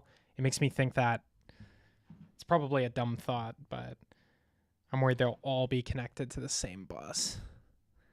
And I'm worried I won't be able to use a driver because maybe the display is harder to use and I actually want to use a driver. I got away without using a driver for the LEDs, but I don't know if I want to do that again. I also don't know if I'll need a capacitor for these LEDs. I don't even know if the Pico can drive them all with its little power, what little power draw it probably has. I have no idea. I think I'm going to just try it. Waste maybe $150. Oh, that's a lot of money though. Yeah, I'm not sure.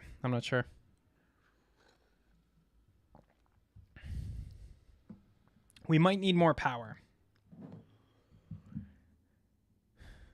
I don't really know how to test that.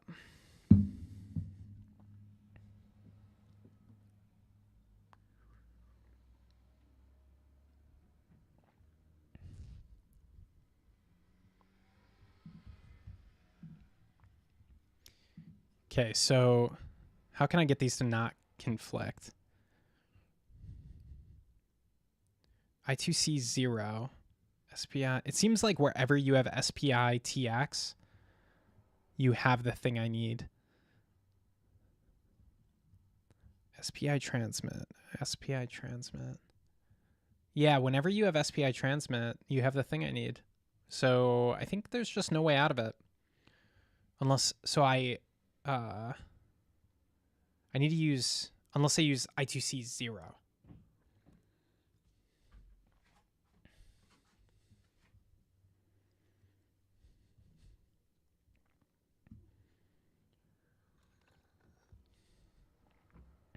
We can also just ask ChatGPT. I didn't even think of that.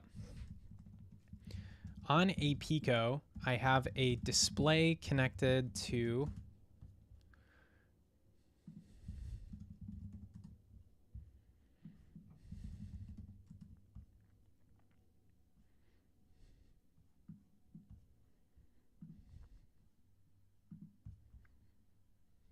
so the display is U2. Could probably call it M1 would be maybe a better name because it's a module. It's kind of not right to call it a chip, but on a Pico I have a display connected to and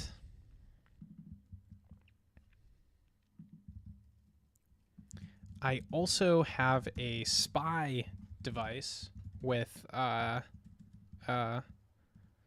SPI device connected to don't lose my stuff. I'm 99% sure it'll work, but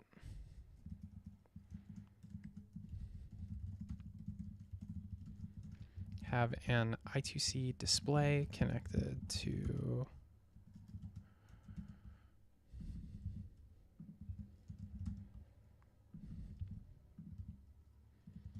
I also have a SPI device connected to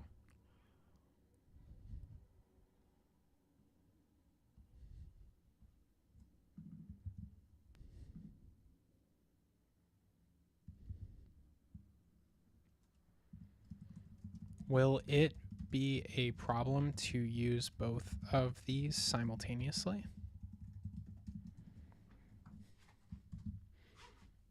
It'd be funny if you could reconfigure on the fly. Oh, this could be a problem.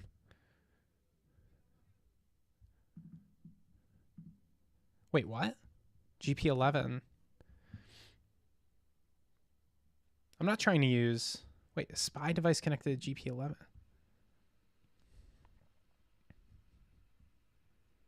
Oh, GP11 is fine. But the SPI SCL. Yeah. We're not going to... Okay. I think it'll work. I don't know. Worst case scenario, it's $150 and I'll be pretty pissed and I'll wish I spent more time on it. And I'll look back at this exact moment and go, oh man, that was really stupid. I should have just spent a little bit more time. But that would also be really lame if it didn't support this. It would be like I would knock the Pico and the RP2040 if you couldn't. If you're using a pin for I2C, that forbids it from being SPI. Okay. This guy's probably good to go. I think what I want to do... Let me think. Is there anything to do here? Let's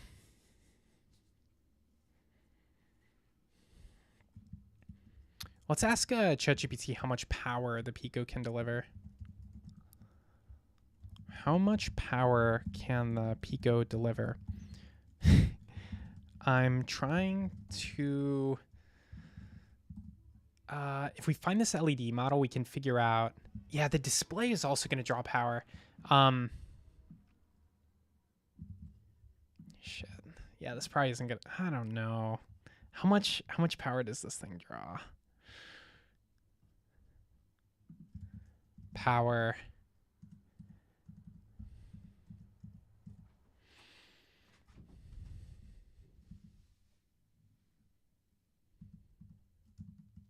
Oh, they have a lot of recommendations here.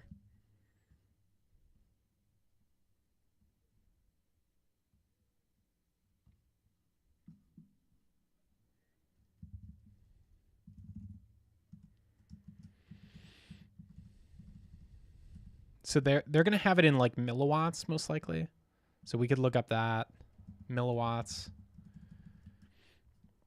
Yeah, this is tough. They don't want to give it to me. So let me maybe they have it here. Lifetime. I don't know. Huh. It has different brightnesses. Just like the LEDs. That's what makes this a little bit complicated. If I look at the max of everything, like, yeah, of course it's not going to work, but I'm also not driving it at max. It would destroy my eyeballs. So, let's see. I'm just going to upload this to AI. We'll see if, who should we use?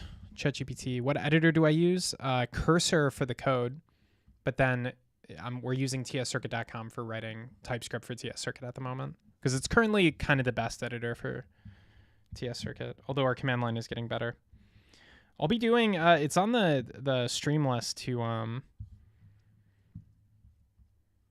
do some cursor tscircuit development, like to get the CLI working. This one's done. Oh, my little browser thing doesn't update. Disappointing.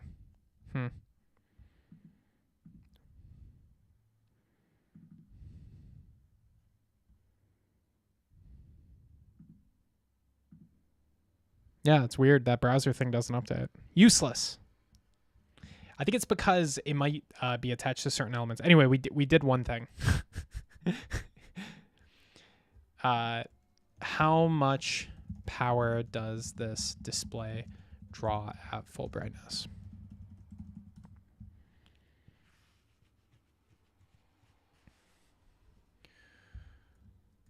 Uh, 10 milliamps. Oh, okay. 16 milliamps at 5 volts.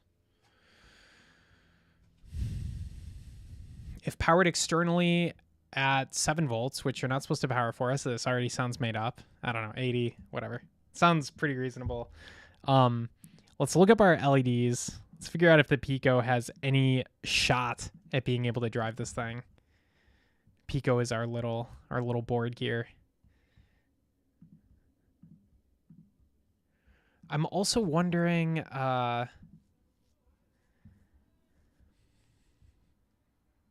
they have a little bit of a weird system for power. So we're tapping into the 5 volt voltage. Where is that? 5 volt. Yeah, they have V-bus and V-sys. And there's an important difference between these. I think V-bus can supply more power. What's the difference between V-bus and V-sys on a Pico? Which should I use for powering an external display? Are you also streaming on Twitch or somewhere else? I'm streaming on 5 platforms simultaneously via the magic of Restream. So yeah, we stream everywhere. Yeah, V-bus is directly connected to the bus.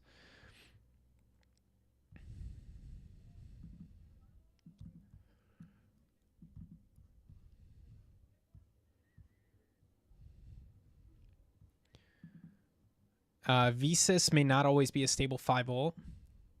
If the Pico is powered via USB, VSys is regulated down. Which should you use? Use V-bus, okay.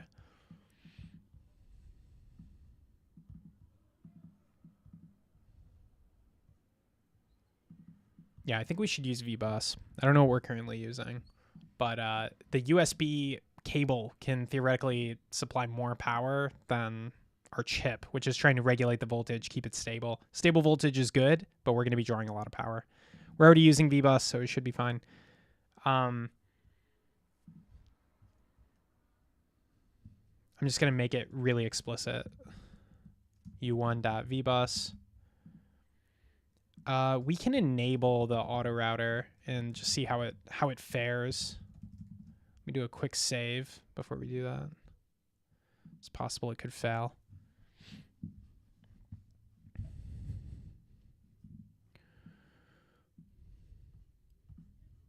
This is a lot of stuff to route. It's not a hard routing problem, but it's a lot to route. Every single one of these LEDs are connected in serial. Currently, we're only routing. How many are on here? 70, but we're gonna do 371 for the full board. But unfortunately, it seems to crash the website when you do the full number. So we're being a little cautious, but I'm probably gonna scale it up, YOLO render it. Hopefully we get something we can download, and then I will order it. And we're not gonna put a capacitor on it. We're going to be very lazy and not put a capacitor on it, even though adding a capacitor is very, very easy.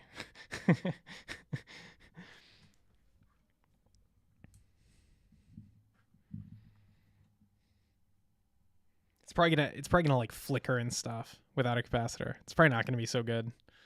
I don't know. I should probably not be lazy, but it's too late. What's done is done.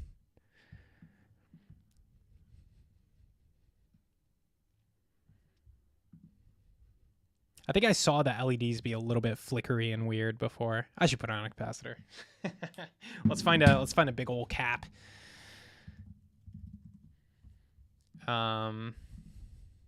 We need to figure out our relative power consumption to throw on a cap too. We know that we're at about, I would say this display is probably 50 milliwatts, maybe 30.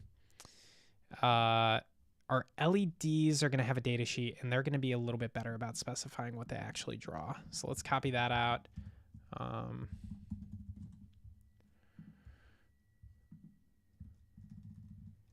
just going to search for milliwatts. There's one occurrence. Oh, that's not good. Power.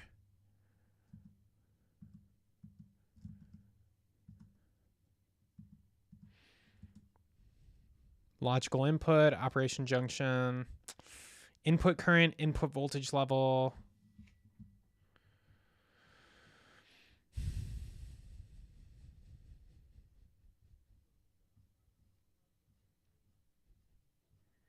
The right way to do this is to put a lot of capacitors all over it, stabilize it all throughout the circuit. We can just do a big one.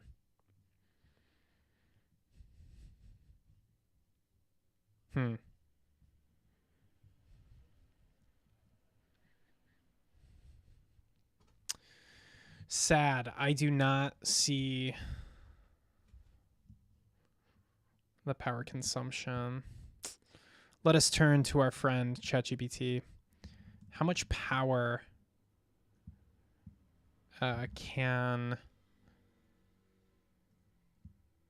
does the draw at 20% brightness?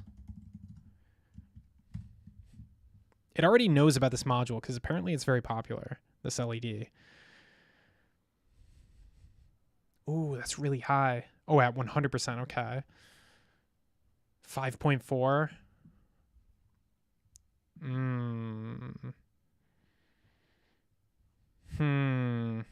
Okay, let's assume it's right. 27 times 370. Oh, that's not good. That's 10 watts. How many watts can a USB micro cable deliver? Oh, 10 watts. Wow. It's like the universe wanted me to make this. So basically, we're going to be on the high end of the power consumption, but the people who buy this probably aren't very good at GitHub. So it probably won't be full anyway. Probably won't be fully lit up. So it'll probably be okay. Their GitHub contribution boards will be quite black. Okay, we want a lot of microfarad on this capacitor. I wonder if ChatGPT can help me out here. Okay, so let's go to that other window. Okay, I have 371 of these LEDs in series. You know, it's possible they have a little bit of decoupling on them too, so it might be okay. Because people sell this in an LED strip, and I don't think there are capacitors on that. Anyway, what should I use a decoupling capacitor? If so, how large should it be? So hopefully it gives me a nice rule of thumb for this. You could do a SPICE analysis of this if you wanted to. So a SPICE analysis would say, you know, would actually look at the effects of this, but then I would need a good SPICE model. Ooh, they want each. Oh, interesting. Okay, so I could put a capacitor on each one, and the capacitors do approach $0 in cost. What did it say? It wanted a it wants a 100 nanofarad. It's very cheap.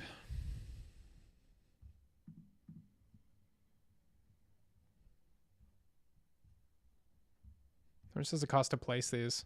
It's a 1/10 of a cent. So 300 to 370 of these times a 1/10 of a cent would be 30 cents. It's actually not that pricey to just put a bunch of capacitors.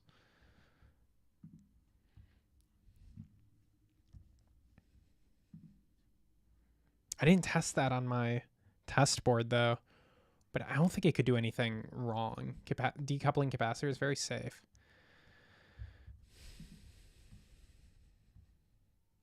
Oh, it's never going to load with all that extra footprint stuff. Individual capacitors, bulk decoupling capacitor. As a large capacitor, typically 100 microfarad at the power supply connection point to buffer large current spikes. Yeah.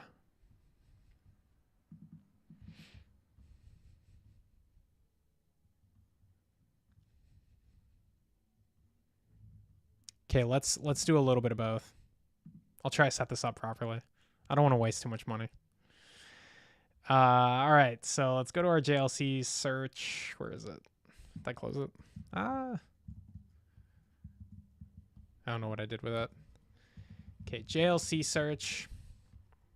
I'm going to go to capacitors, and then we're going to go 100 microfarad, and we're just going to grab it. There's a big difference between these. I think ceramics aren't as good. But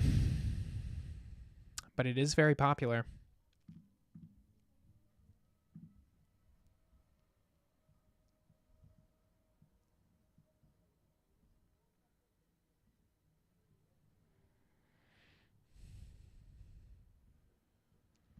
YOLO. Let's do it. It's a big ol' cap. Okay. It's kind of bad practice to import capacitors into TS circuit because it can auto drive them. So I'll try to use best practice here, and hopefully it works out to the same thing. But it's a very beta thing. So, but I guess if anyone's gonna try the beta features, it's gonna be me. So we're gonna try to use the automatic part selection. I'm just gonna drop in the big ol' cap. So we'll say capacitor name equals C1. Capacitance 100 microfarad. Footprint equals 1206. That's going to use our auto-generated footprint. I don't know if we've ever tested the 1206 before, so hopefully it works. PCB rotation equals 90 degrees. Ooh, shoot. The auto router. I reran the auto router. I think I should have kept that disabled. Let's try that again. Yeah, there's so many like little things with the site, but one of the most annoying things is you can't save while it's running because it wants to use the run outputs when you save. It's a big hassle. Yeah, if I had more time, fix everything. If only I had more time. Okay, I put this on the wrong element. That's cool. I love that.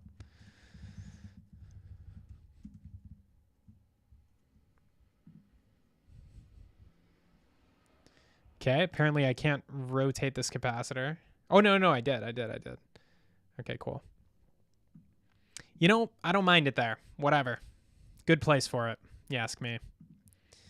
Let's create some traces. So we're going to say trace from C1 pin 1. I think we can do that. To net.ground. Then we'll do another trace from C1.pin2. You can also do .neg and .pos. That makes it a little bit easier if there's if you want to make it polarized later. Polarized capacitors tend to be able to handle more voltage. Okay, cool. So this guy's connected. You can tell by the pads being highlighted.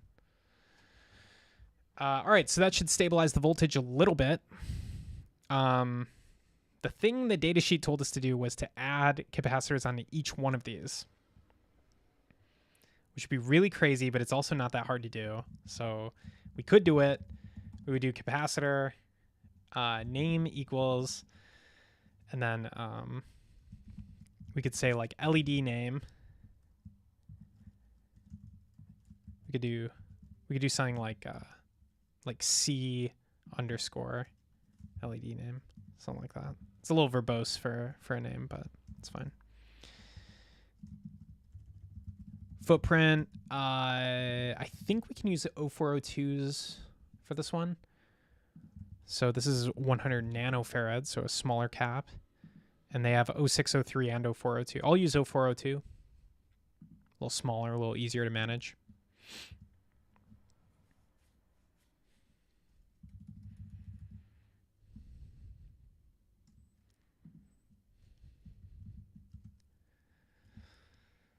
Oh my gosh, it's not going to be able to render after I do this. Just lamenting the performance. I can always render it locally. I'm going to reduce the columns in advance here. Oh, forgot the capacitance. Capacitance equals 100 nanofarad. Okay, cool. We have tons of capacitors right here. It's trying to hover over all of them. Let's do a quick save. I don't have any hotkeys. I can't do Command S. That's why we got to get this guy into cursor. Let's add our traces from. Okay. I'm going to make this a little easier. Cap name equals. The other thing, yeah, this should also be on our Excalibur list. Somebody wrote, Absi, one of our contributors, he made it so you can use AI on tscircuit.com. Like Copilot level AI. So I've been meaning to integrate that. We kind of took that work from the Valtown people. They open sourced it, and we were like, awesome. But so much to do. I just have to put in an API key. He already implemented it. Okay, trace from cap name negative to net.ground, and then trace from cap name positive to net.v5. We also want to place this capacitor, so we're going to say PCBX equals, we'll do center.x. We'll keep them at the same center position, but then we'll put it, let's see, we want to put it below, maybe by 2 millimeters, minus 2.2. So, okay, that should put all the caps right below the LEDs. So now we have all these capacitors set up below the LEDs. And you can see, it's kind of tough to see it, but they are decoupling these two things. It probably would be a good idea to flip it, I guess. Doesn't really matter. Equals 180, or yeah, 180 degrees. So just flip it, kind of make it aligned on each side properly. Oh, that didn't do anything. Oh, because I changed the wrong capacitor. This one. PCB rotation equals 180. Run. Okay, cool. Done. Lots of decoupling. We're doing real circuits now. There's a lot of components. Still, for JLC, it's like doesn't matter for them. Really easy to place.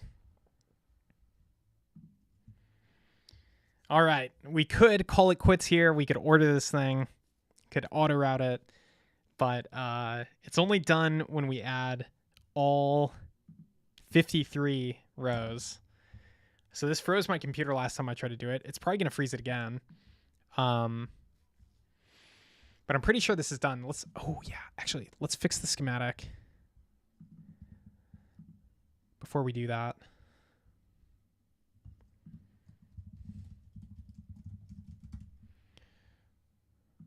Do some minor refactoring here. LED schematic X, LED schematic Y.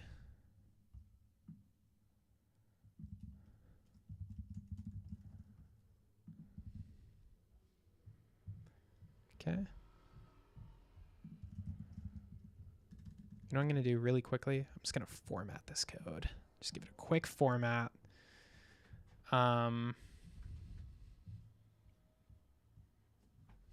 Just to make it a little more readable. Okay. So we'll say schematic X equals schematic LED, or LED schematic X. So that'll move the capacitors on top of the LED. I wonder how I want to do this.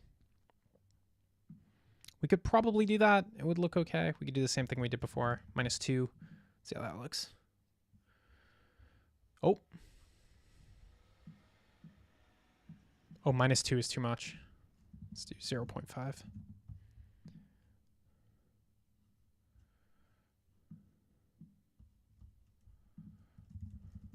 Same thing with the schematic here. We want that to be 180 degrees. Yeah, okay, cool. A little bit lower, not much. Nice. We're getting there. Still looks pretty bad. There's a lot of crossing going on. Yeah, I don't know. It's kind of a pain in the ass to make that better. How can I make this better? We could say center Y divided by 1.5, so give a little bit more space between them. Yeah, there we go. And then we'll move it down a little bit more.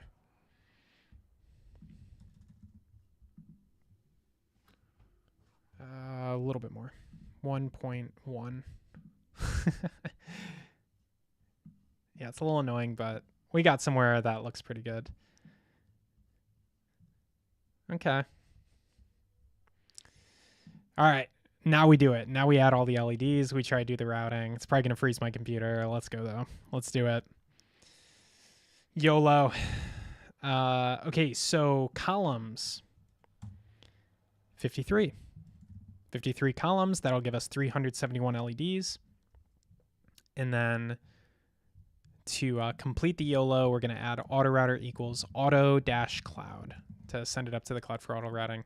This froze my computer last time. We made the circuit even more complicated, so it'll almost certainly freeze it again. But we got to try it because I don't want to have to do optimization if I don't have to. Yeah, if this doesn't work, I'll probably work on the CLI because the CLI will run in a web worker where you don't have to keep doing this wait thing. I have to keep hitting wait to allow the browser more time to process. If we looked at the profile, I'm pretty sure what's going on is actually the schematic is taking a while to render. There's a lot of processing to draw those schematic traces, unfortunately. We basically run a mini auto router just to do the schematic traces, and it doesn't bail out. Something I've been meaning to build is, this would be like maybe the first thing I would do if we profiled this and that was the problem. It's just bail out if you're in it, you know? Nobody likes long traces on a schematic anyway, so you should really just bail out after, like, you know, 50 iterations of looking for a trace. Just bail out, quit, and draw a net label instead. Oh, something happened. Yay, I forgot to fix the board size. That's okay, though. I wanted to measure this, so that's actually okay.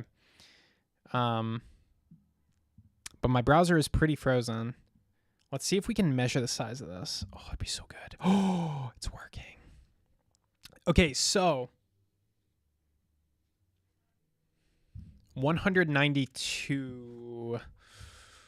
Okay, let's take some screenshots, and I'll just track this in Excalidraw, and then we'll gradually calculate out everything we need, because we gotta get this into place properly. It looks like I can't even rerun it, which sucks, but I think I can't rerun it because the auto router failed in some weird way. Or no, actually, I don't know what's going on. We'll figure it out. Okay, so got that. Oops.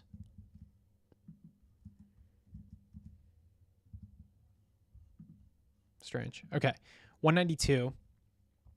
That's an important dimension. The other important dimension is the oh, come on. The distance to the center. We could just do the full distance and divide by 2 here. Okay. So 162. So we're going to track that dimension too. I'm doing this with screenshots just because it's so precious. Okay. Oh my gosh, there's going to be so much wasted space on the PCB because of this, because of the height of the Pico. But what can you do? Okay.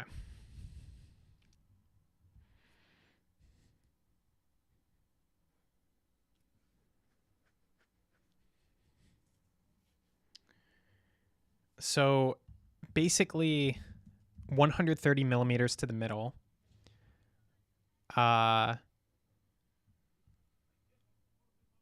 So we need to offset it, I think. How do we want to do this? There's a couple options for how to render this out. It's not super ergonomic to change board size in TS Circuit right now.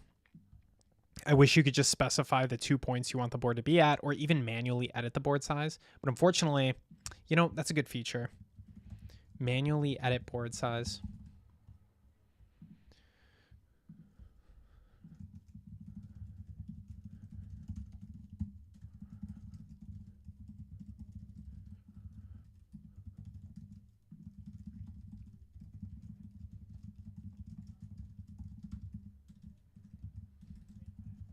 It should allow edit events that modify the board size. They should be able to drag and offset the board. Some features may need to be added to core for board offsetting. Not sure. It's a pretty good issue.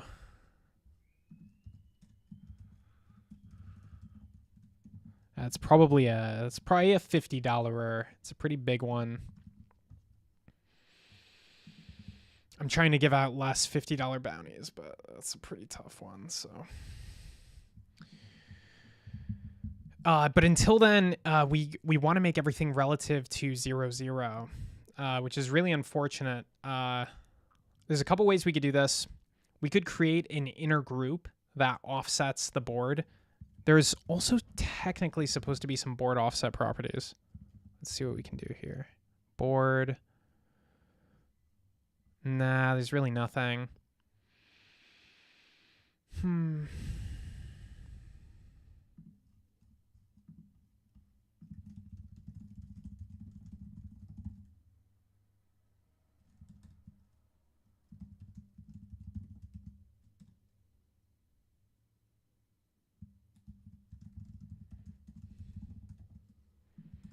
We can ask Devin to do this one.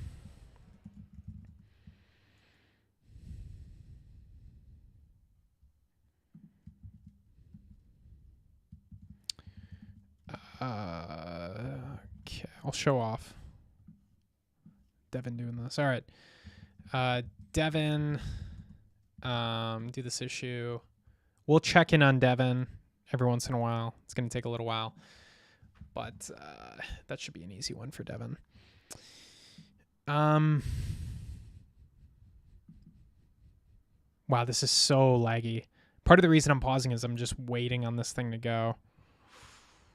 Oh.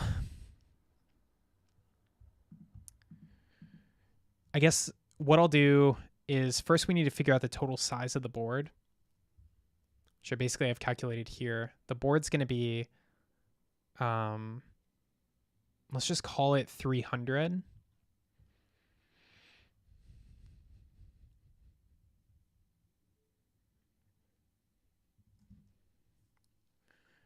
And then, yeah, this is going to be a pain in the ass.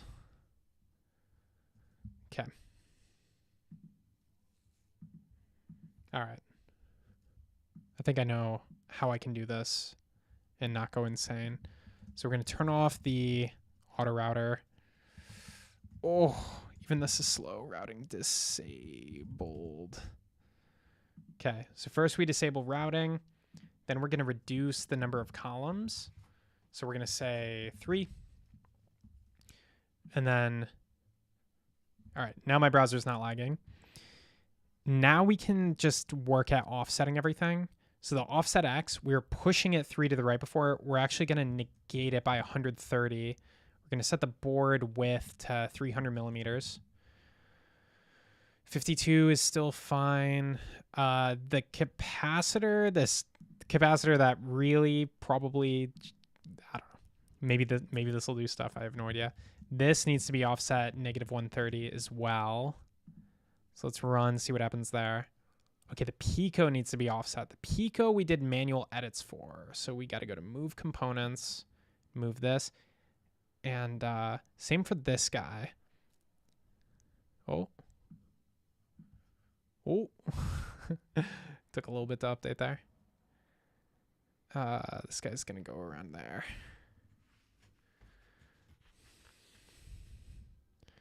Wow, those manual edits are not the bee's knees. Oh, jeez. Come on. Okay. Oh. So borked. Maybe we forego manual edits. Since everything else is so manually placed anyway. Oh, there's a PCBX on this. So we had already foregone manual edits. So let's get rid of them. Gonna get rid of these. Save. And then this guy's gonna be, whoops, U1. We're gonna do negative 130 minus 15. Okay. I must have mathed a little bit wrong. Maybe 130 isn't the right number here.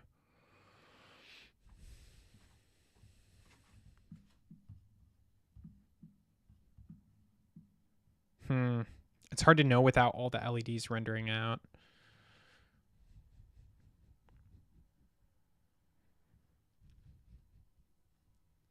We also need mounting holes. So maybe we can make the board a little bit bigger for mounting holes too. Let's do 320, 330. Okay. Let's place the display.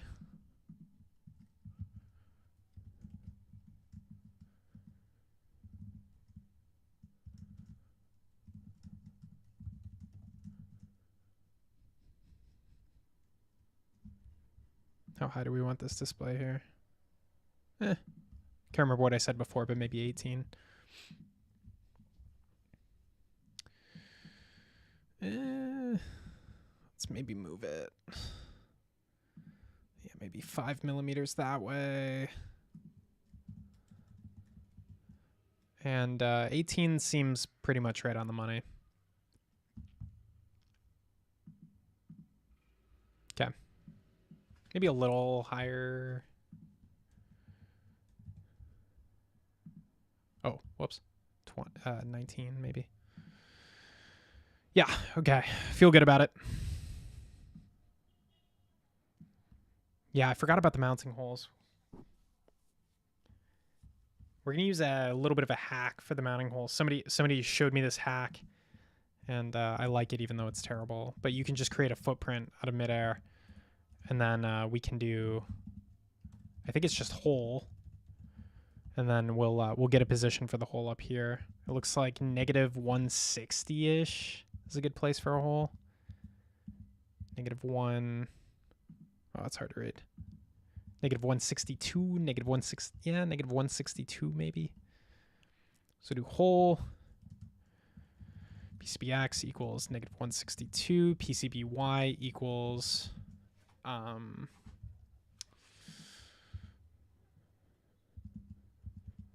22-ish. Diameter, we'll say, I don't know, what's like a, say M4 screw hole diameter. It's a very standard screw. Major diameter, clearance hole diameter, 4.8.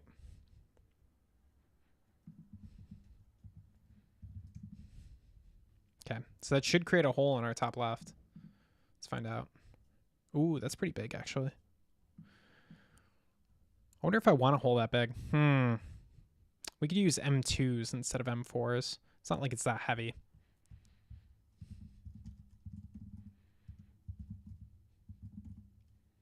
Is that a good idea? I don't know. M4 seems really big to me. How big is that? It's hard to tell because you're so zoomed in all the time.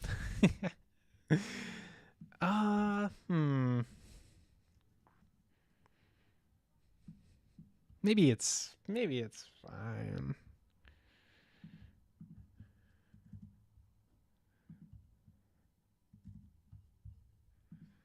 Just gonna keep trying to figure out where the right placement is. A little bit further away. Yeah, okay. Seems good enough to me. Hopefully we have enough clearance there. I could make the board slightly bigger. We're not paying that much on the width dimension anymore. I've already paid quite a bit on it. So we'll make it 1 millimeter bigger. Yeah, it's probably fine. Because there's also a head to a screw, right? Like it needs a little bit of room. Let's move it a little further away from the micro there. All right, I'm calling it. Good enough. So then we're going to add 4 of these.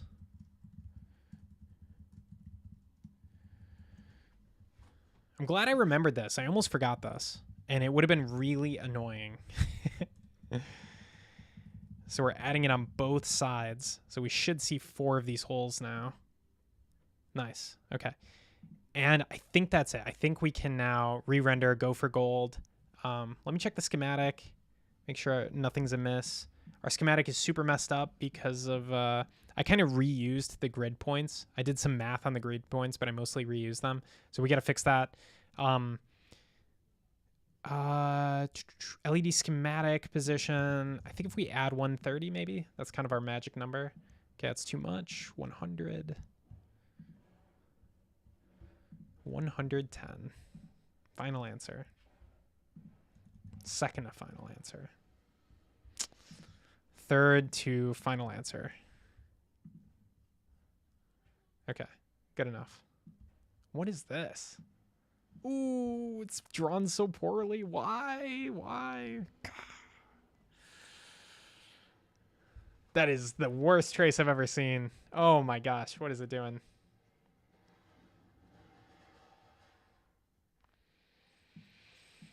Pain. Pains me.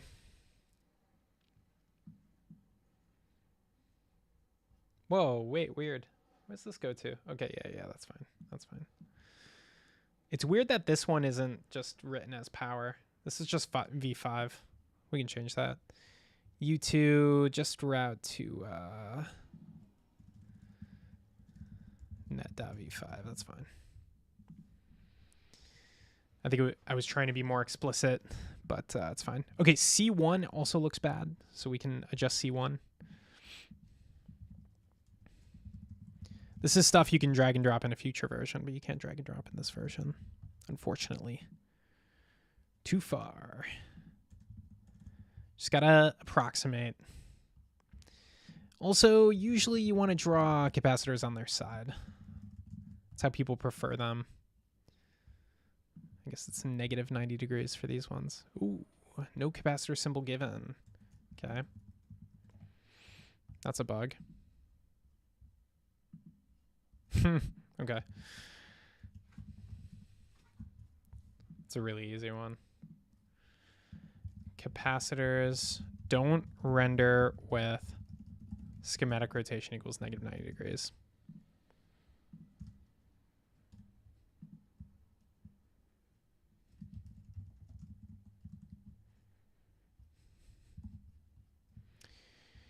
Good. All right. Save. And let's see. Yeah, I think we're good. Let's go for gold. It might not finish. It did miraculously finish last time, but the auto router failed, so we'll see. We'll see what happens. Not much I can do about the auto router failing, too, because that goes out to free routing. We could try to use our auto router, but that would freeze my browser even more. The TS circuit built-in auto router. So, yeah.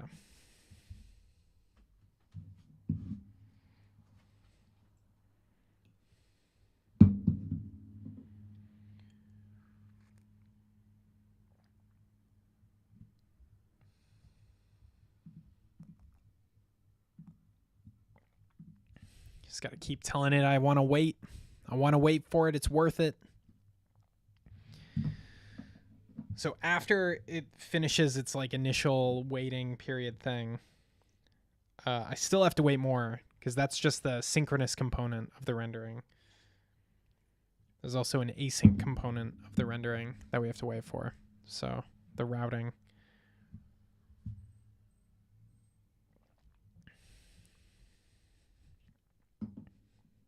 This is it though. This is the effing board, you know? There we go. Cool. Now we're waiting on the routing. The 3D view somehow loads better than the PCB view. So there's our beautiful board. Look at that mother. Oh, man. Whew.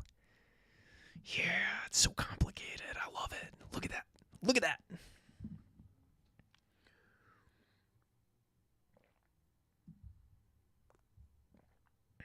If this works. Oh, but look at all that dead area. That's garbage. All that dead area. See that at the end there? That will not pass. Look at that. 130 was the wrong number. Very disappointing. Let's save it though. Ooh, failing to save. We probably exceeded Vercel's a 5 megabyte limit. So we can't save it, I think. Oh, so sad. Let's actually get the network error.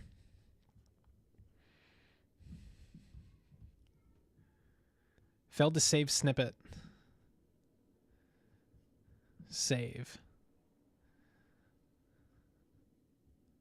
Update 413, payload too large.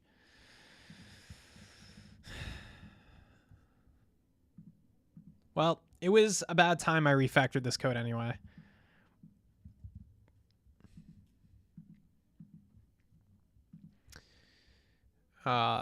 And this is kind of a board you probably want to do in the CLI anyway.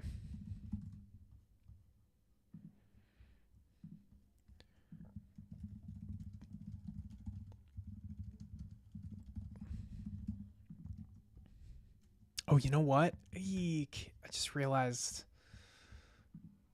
I wonder if I'm capturing headers on that one. I don't know.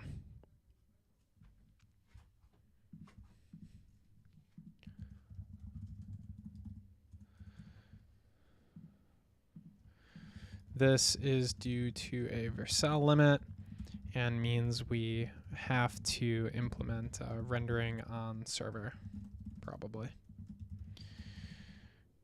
Which I've been wanting to do. Oh, sad face. We fixed this one.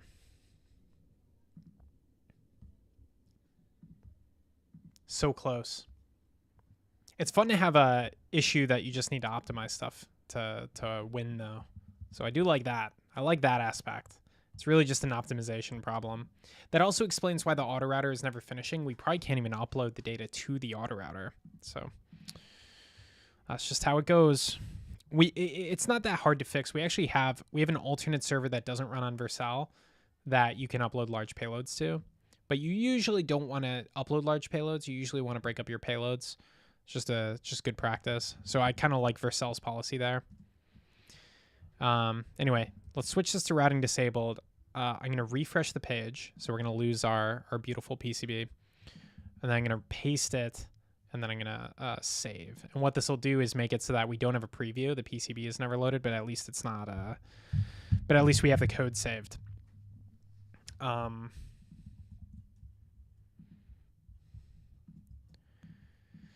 Example of large snippet. Warning, this will break your computer. Will freeze your browser.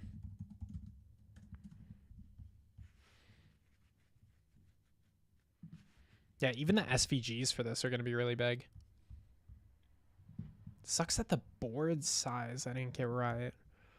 Because like it's almost perfect. I could just say I don't care and pay the little bit of extra on the board. I'm probably paying for 10 millimeters extra.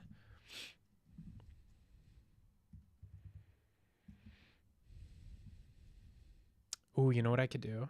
This is very naughty. If I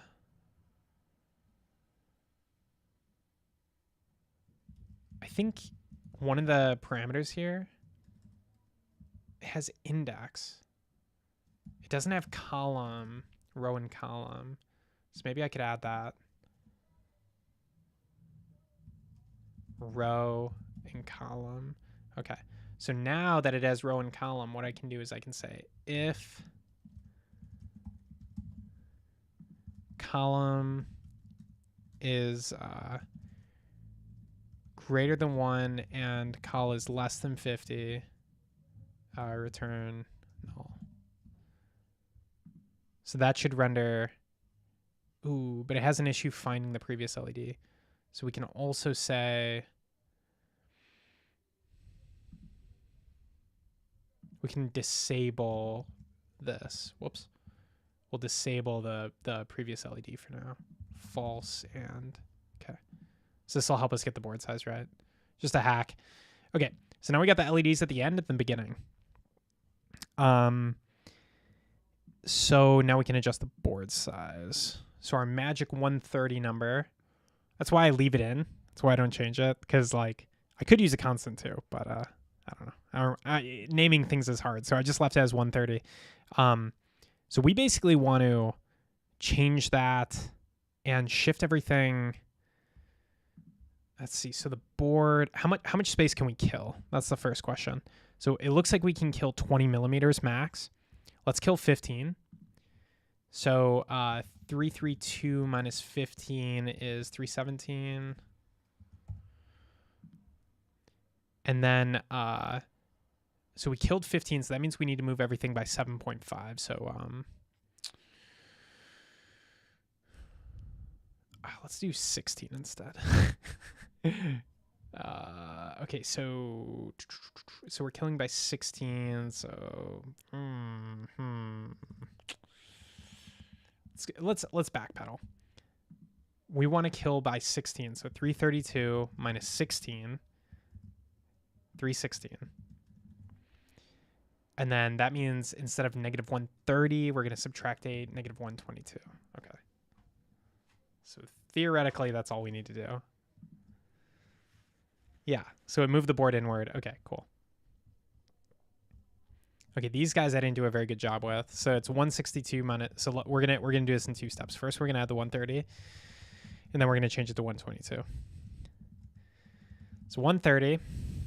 So the equivalent, negative 32, negative 32, 32, 32. This would be plus. And then we'll change these to 122. Just doing it in order of operations here. That autocomplete is terrible. Okay, cool. Run. All right. The holes, the mounting holes are in the right place. The LEDs are not, and neither is the display. No problem. U2, negative 130, negative 122. Easy. Oh, easy, easy, easy, easy, easy. Okay.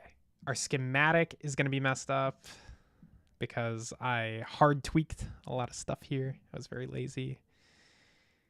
105. We're just going to try to bring it a little closer so that the schematic can fit on a single page, perhaps.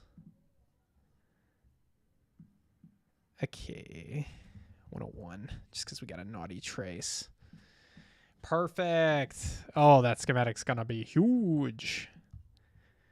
Okay, cool, cool, cool, cool, cool. Cool, cool, cool, cool, cool. Cool, cool, cool, cool, cool. Love it. Love it. I'm glad I'm having fun this stream because this time of day is not a great time to stream for my European audience, but I get to build this friggin' board, which I've been wanting to build forever. Okay, we're gonna comment.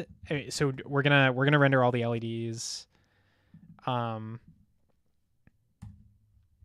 Okay, that should do that and that. Yeah, I really want to use the built-in autorouter, but it would freeze the browser too hard. I should really make that async because our built-in autorouter could probably do this board. It would be hard, but I think it could. Yeah, man, I can't wait to get a quote on this. It's probably gonna be a decent chunk. And then I just want to double check. Yeah, I have the data input going to SPI1TX. All right. So yeah, I think it's gonna work. Oh my gosh, I'm so excited. I just wish it would work. All right.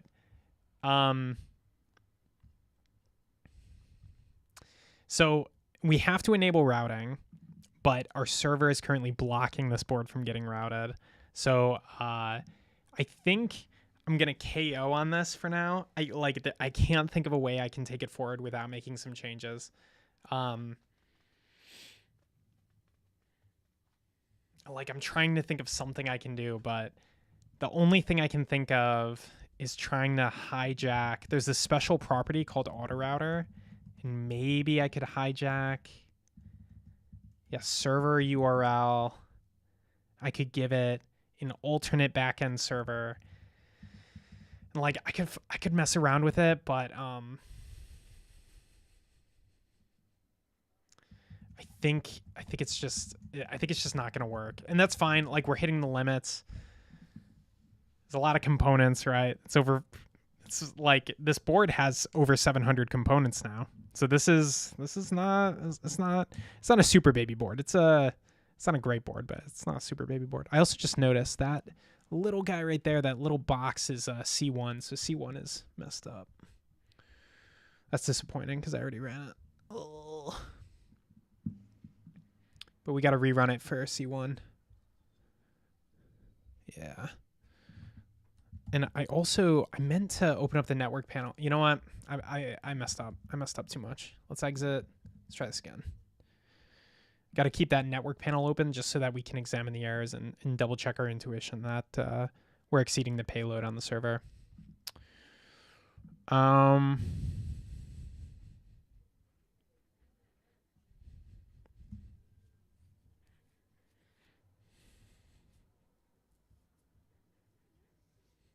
This is such a great board for optimizing. Like, it's so obvious how to optimize it, and yet so difficult. It's a great problem.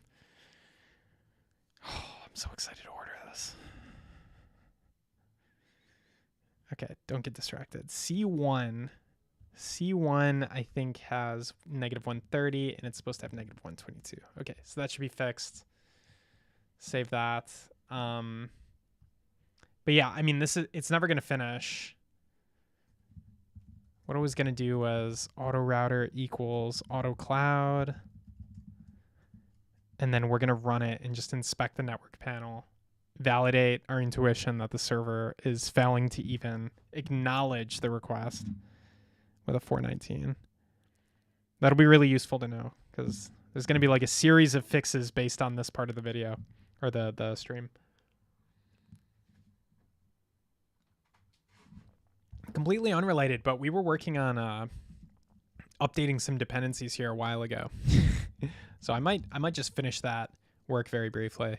We want to update to latest tscircuit/PCB viewer, tscircuit/math util. Probably just those two. And hopefully that makes it so that we can deploy this guy to Vercel. Because this guy's failing to deploy to Vercel. I don't effing know why. It sucks. Some dumb dependency thing though. Okay, we'll check out that deploy in a little bit.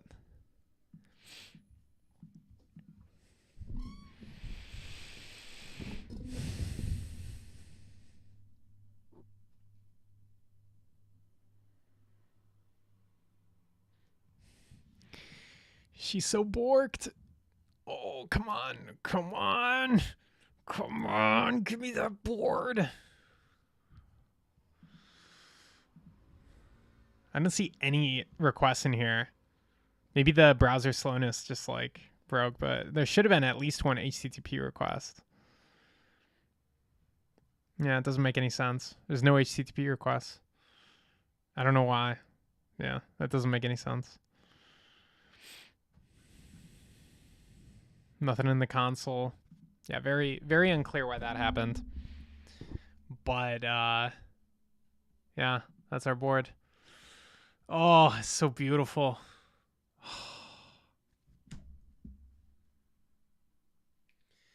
I want to order it so bad. It's all right in front of me. Death by under optimization. C1 also got fixed. If we can ever zoom in on this, C1 got fixed. All the space is good. Oh, it's so beautiful. It's so beautiful.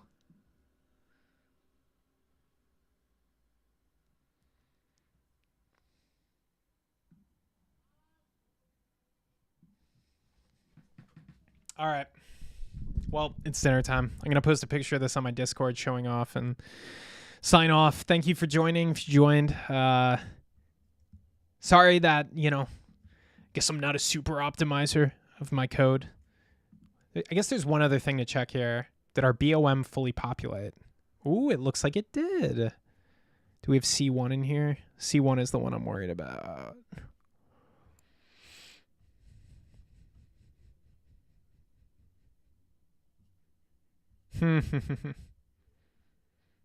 Man, this is so sick. Gah.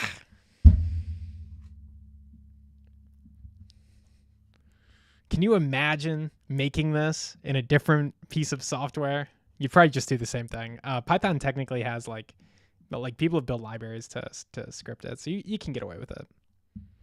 Oh, there's still this bug. There's some bug where the capacitance display's wrong. It's driving me effing insane. It might actually be a parsing bug. It might be even more nefarious. It might actually be coming through with that capacitance. We'd have to look in the JSON to verify. Oh, everything is so slow. Beautiful. Ask for the name. Maybe that'll work. C1. Let's see. What does it think the capacitance is? Display capacitance. It's wrong. Capacitance. I don't know if that's 100 or 1 microfarad. Let's see. So millifarad. Millifarad. Microfarad. That's... Wow, that doesn't round very well, does it? Huh, that's interesting.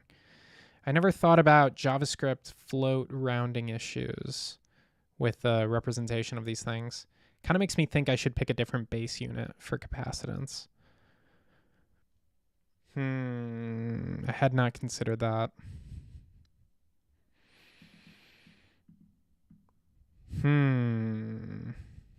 Yeah, we probably need to not use farads as our base unit for capacitance, because that's pretty bad. That's gonna be a real pain in the ass as a refactor.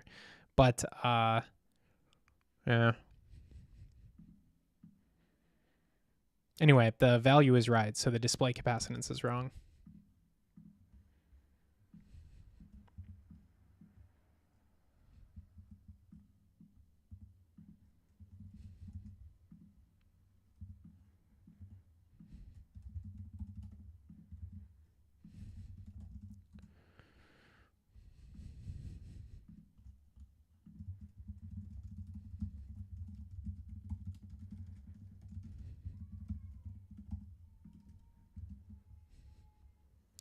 I'm going to give a screenshot of the code to reproduce as well.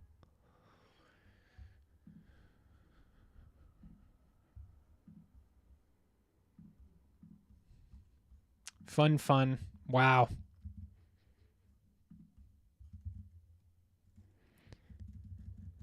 Not a ton of chatter, but this might be my favorite stream ever just because, holy moly, that is so sweet.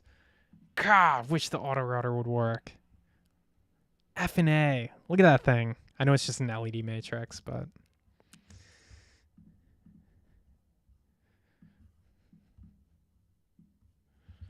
Okay, it's my screenshot. All right, anyway, thanks for joining. I guess I'm done. I'm going to go eat dinner. But man, so close to the goal. And then everybody could see my GitHub contributions. I put it in my background, just constantly shining, showing you of my amazing ability to have no life and commit every day.